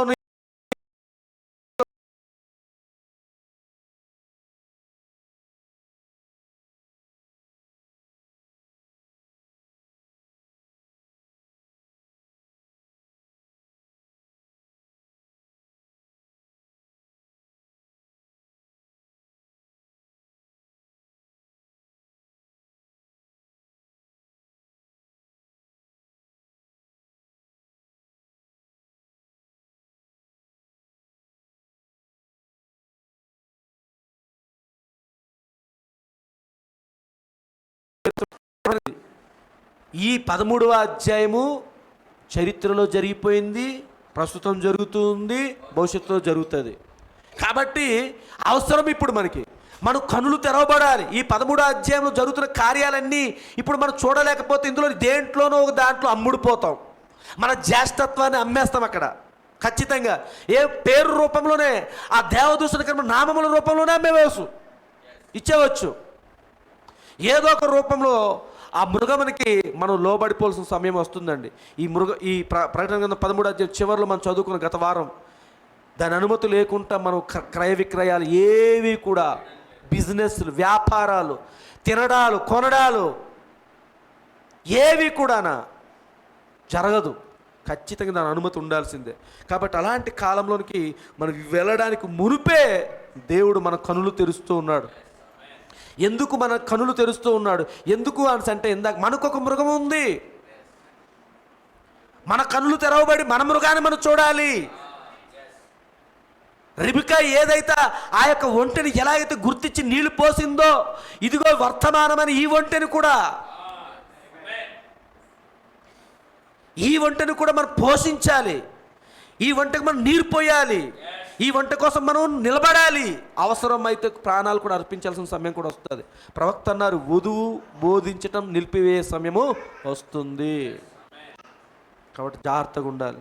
ఆ మృగము ఏ రూపంలో ఉంది ఇప్పుడు మనం గమనించాలి. అది మనం ఫలానా రూపంలో ఉందని చెప్పలేము. ఎందుకు అంటే మనకు చెప్పగలం, ఎన్నుకోబడిన వధువుగా మనకు తెలుసు. కానీ సంఘశాఖలో లోకంలో ఉన్న వాళ్ళు దాన్ని గుర్తించలేరు. అది ఒక మృగం రూపంలో లేదు, అది 3 మృగాల యొక్క మిశ్రమంగా ఉండి కొన్ని సందర్భాలు సింహంగా క్రూరత్వం ప్రదర్శిస్తుంది, కొన్ని సందర్భాలు ఎలుగుబంటి స్వభావాన్ని ప్రదర్శిస్తుంది, కొన్ని సందర్భాల్లోని చిరుతపుల స్వభావాన్ని అది ప్రదర్శిస్తూ ఉంది. గమనించండి, ముద్రలు బోధిస్తున్నప్పుడు ప్రవక్త అదే ప్యాటర్న్ బోధించాడు. ఇప్పుడు ఏదైతే మనం ప్యాటర్న్ తీసుకున్నామో ఇదే ప్యాటర్న్ ముద్రల్లో అప్లై చేశాడండి. ఆయన మొదటి ముద్రను బోధించినప్పుడు ఆ తెల్లని గుర్రాన్ని తీసుకున్నాడు, అంతేనండి. ఆ తర్వాత 2వ ముద్రను బోధిస్తున్నప్పుడు ఎర్రని గుర్రాన్ని తీసుకున్నాడు. 3వ ముద్రను బోధిస్తున్నప్పుడు నల్లని గుర్రాన్ని తీసుకున్నాడు. 4వ ముద్రను బోధిస్తున్నప్పుడు ఈ 3 రంగులు అంటే తెలుపు, ఎరుపు, నలుపు మిక్స్ అంటే మిశ్రితం అయిపోయినటువంటి రంగుగా వచ్చినటువంటి ఆ పేల్ అంటే దాని తెలుగులో 4వ గుర్రం పాండురవర్ణపు గుర్రము. పాండురవర్ణపు గుర్రంగా పిలువబడుతుంది. అందులో చూడండి, అందులో కొంత తెలుపు రంగు ఉంది, కొంత ఎరుపు రంగు ఉంది, కొంత నలుపు రంగు ఉంది. కాబట్టి అది ఎవరికి అర్థం కాదు. ప్రవక్త 3 రంగుల గురించి మాట్లాడుతూ మరలేమన్నాడైనా తెలుపు రంగు గురించి మాట్లాడుతూ అది మతశక్తి, మతపు ఆత్మ. మరి ఎరుపు రంగు గురించి మాట్లాడుతూ రాజకీయపు ఆత్మ అన్నాడు. అలాగే నలుపు రంగు గురించి మాట్లాడుతూ దెయ్యపు శక్తి అన్నాడు. అంటే 3 శక్తులు పనిచేస్తున్నాయి. ఇప్పుడు ఎక్కడ 4వ మృగంలో, 4వ మృగం ఆ పాండురవర్ణపు గుర్రంలో ఉన్నటువంటి ఆ శక్తులు 3 కలిసి ఉన్నాయి. అక్కడ ఏముంది? మతపు శక్తి, రాజకీయపు శక్తి, దెయ్యపు శక్తి కలిసి ఒకే దాంట్లో పనిచేస్తూ ఉన్నాయి. అవసరాన్ని బట్టి ప్రదర్శిస్తూ ఉంటుంది. ఒకే జంతువులో కనిపిస్తుంది. అది 4వ ముద్రలో వస్తుంది, 4వ గుర్రంగా కనబడుతుంది. అదే టైంలోని పక్కన ఇంకొక పక్షి ఉంది. అర్థమవుతుందండి? 4వ జీవి కనిపిస్తూ ఉంది. మొదటి జీవి అక్కడ సింహము, తర్వాత మొదటి జీవి సింహము, తర్వాత దూడ, ఆ తర్వాత మనుషుని ముఖం వంటిది, ఆ తర్వాత పక్షిరాజు. కాబట్టి ప్యారలల్గా వెళ్తూ ఉన్నాయి. ఇది రంగులు మార్చుకుంటూ వస్తుంది. కానీ అక్కడ భూజంతువు కాదు, అది పక్షి. ఆకాశానికి ఎగిరిపోయే పక్షి అండి. మిగతా అన్ని భూమిని ఆనుకునేవే. సింహం భూజంతువు. అర్థమవుతుందండి? మనిషి భూమి మీద ఉండేవాడు. తర్వాత దూడ, ఇది కూడా భూమి మీద ఉండేదే. కానీ పక్షిరాజు భూ సంబంధమైన జంతువు కాదండి, ఆకాశంలో ఎగిరిపోయేది. అది కూడా ఎలాంటిది, ఎత్తైన ప్రదేశాలకి తీసుకుని వెళ్ళిపోయేదండి. అలాంటి కాలంలో మనం జీవిస్తున్నాం. కానీ జాగ్రత్తగా ఏదో ఒక సిచ్యువేషన్లో, ఏదో ఒక సందర్భంలో ఈ మృగానికి సంబంధించిన లక్షణాలు మనకు ఎదురవుతూ ఉంటాయి. అది మృగమని నువ్వు పసిగట్టాలి. నువ్వు పసిగట్టడం కోసమే, అది మృగము, అది ప్రమాదము, అది ముళ్ళు, అది పెద్ద గొయ్యిగా ఉంది, అక్కడ నువ్వు అటకాసి వెళ్తే పడిపోతావు, అర్థమవుతుందండి అని చూపిస్తుంది నీకు. వీళ్ళందరూ వెళ్ళి పడిపోయిన తర్వాత చూస్తున్నారు ఎవరు, లోకంలో ఉన్నవాళ్ళు. అది పరిపూర్ణంగా మృగముగా అవతరించి, అది మృగము అవతారపు మృగపు లక్షణాలతో తనను తాను బయలుపరుచుకునే స్వభావం వస్తుంది ఒక కాలం వచ్చినప్పుడు. ఇప్పుడు వరకు శాంతి శాంతి అనడమే కనబడుతుంది. ఈ శాంతి శాంతి అంటున్న టైంలోనే మనము దాన్ని మృగంగా గుర్తించేసాం. వాళ్ళు ఎప్పుడు గుర్తిస్తారు తెలుసండి అది మృగమని? పూర్తిగా శాంతి ముసుగుని తీసేస్తుంది, వెలుగుదూత వేషం వేసుకొని ఇప్పుడు కనబడుతుంది. కానీ ఆ టైం వచ్చినప్పుడు వెలుగుదూత వేషం ఉండదు, ఇంకా డైరెక్ట్గా ఇంకా అది తన యొక్క స్వభావాన్ని బయలుపరిచినప్పుడు జనులందరూ కూడా ఆశ్చర్యపోతున్నారు. దాని యొక్క డంబపు మాటలకు వాళ్ళందరూ ఆశ్చర్యపోయారు కదా, చదివాం కదా. ఆశ్చర్యపోతున్నారు. 42 నెలలు ఆ కార్యాలన్నీ చేస్తూ మృగముగా అవతరించి ప్రపంచం మీద ఆధిపత్యాన్ని, ప్రపంచంలో ఉన్నటువంటి ప్రజలు, రాజకీయ అధికారులు, అధిపతులు, అన్ని దేశాల యొక్క అధికారం అంతా కూడా తన గుప్పెట్లోకి వచ్చేస్తుంది. అప్పుడు పరిపూర్ణంగా మృగంగా చూపిస్తుంది అనమాట. కాబట్టి ఆ కాలం రాకమునిపే అది ఎంత భయంకరంగా బిహేవ్ చేస్తుందో, తన స్వభావాన్ని వ్యక్తం చేస్తుందో మనం ఇప్పుడే చూడగలుగుతున్నాం. ఇప్పుడే ఆ తెరల వెనకాల దాగి ఉండి ఎలాగ తన మొత్తం ప్రపంచాన్ని ఏలుతుందో మనం చూడగలుగుతున్నాం. దేవుని చిత్తం అయితే వచ్చేవారు మిగతా విషయాలు కానీ చూద్దాం. మనందరం లేచి నిలబడదాం.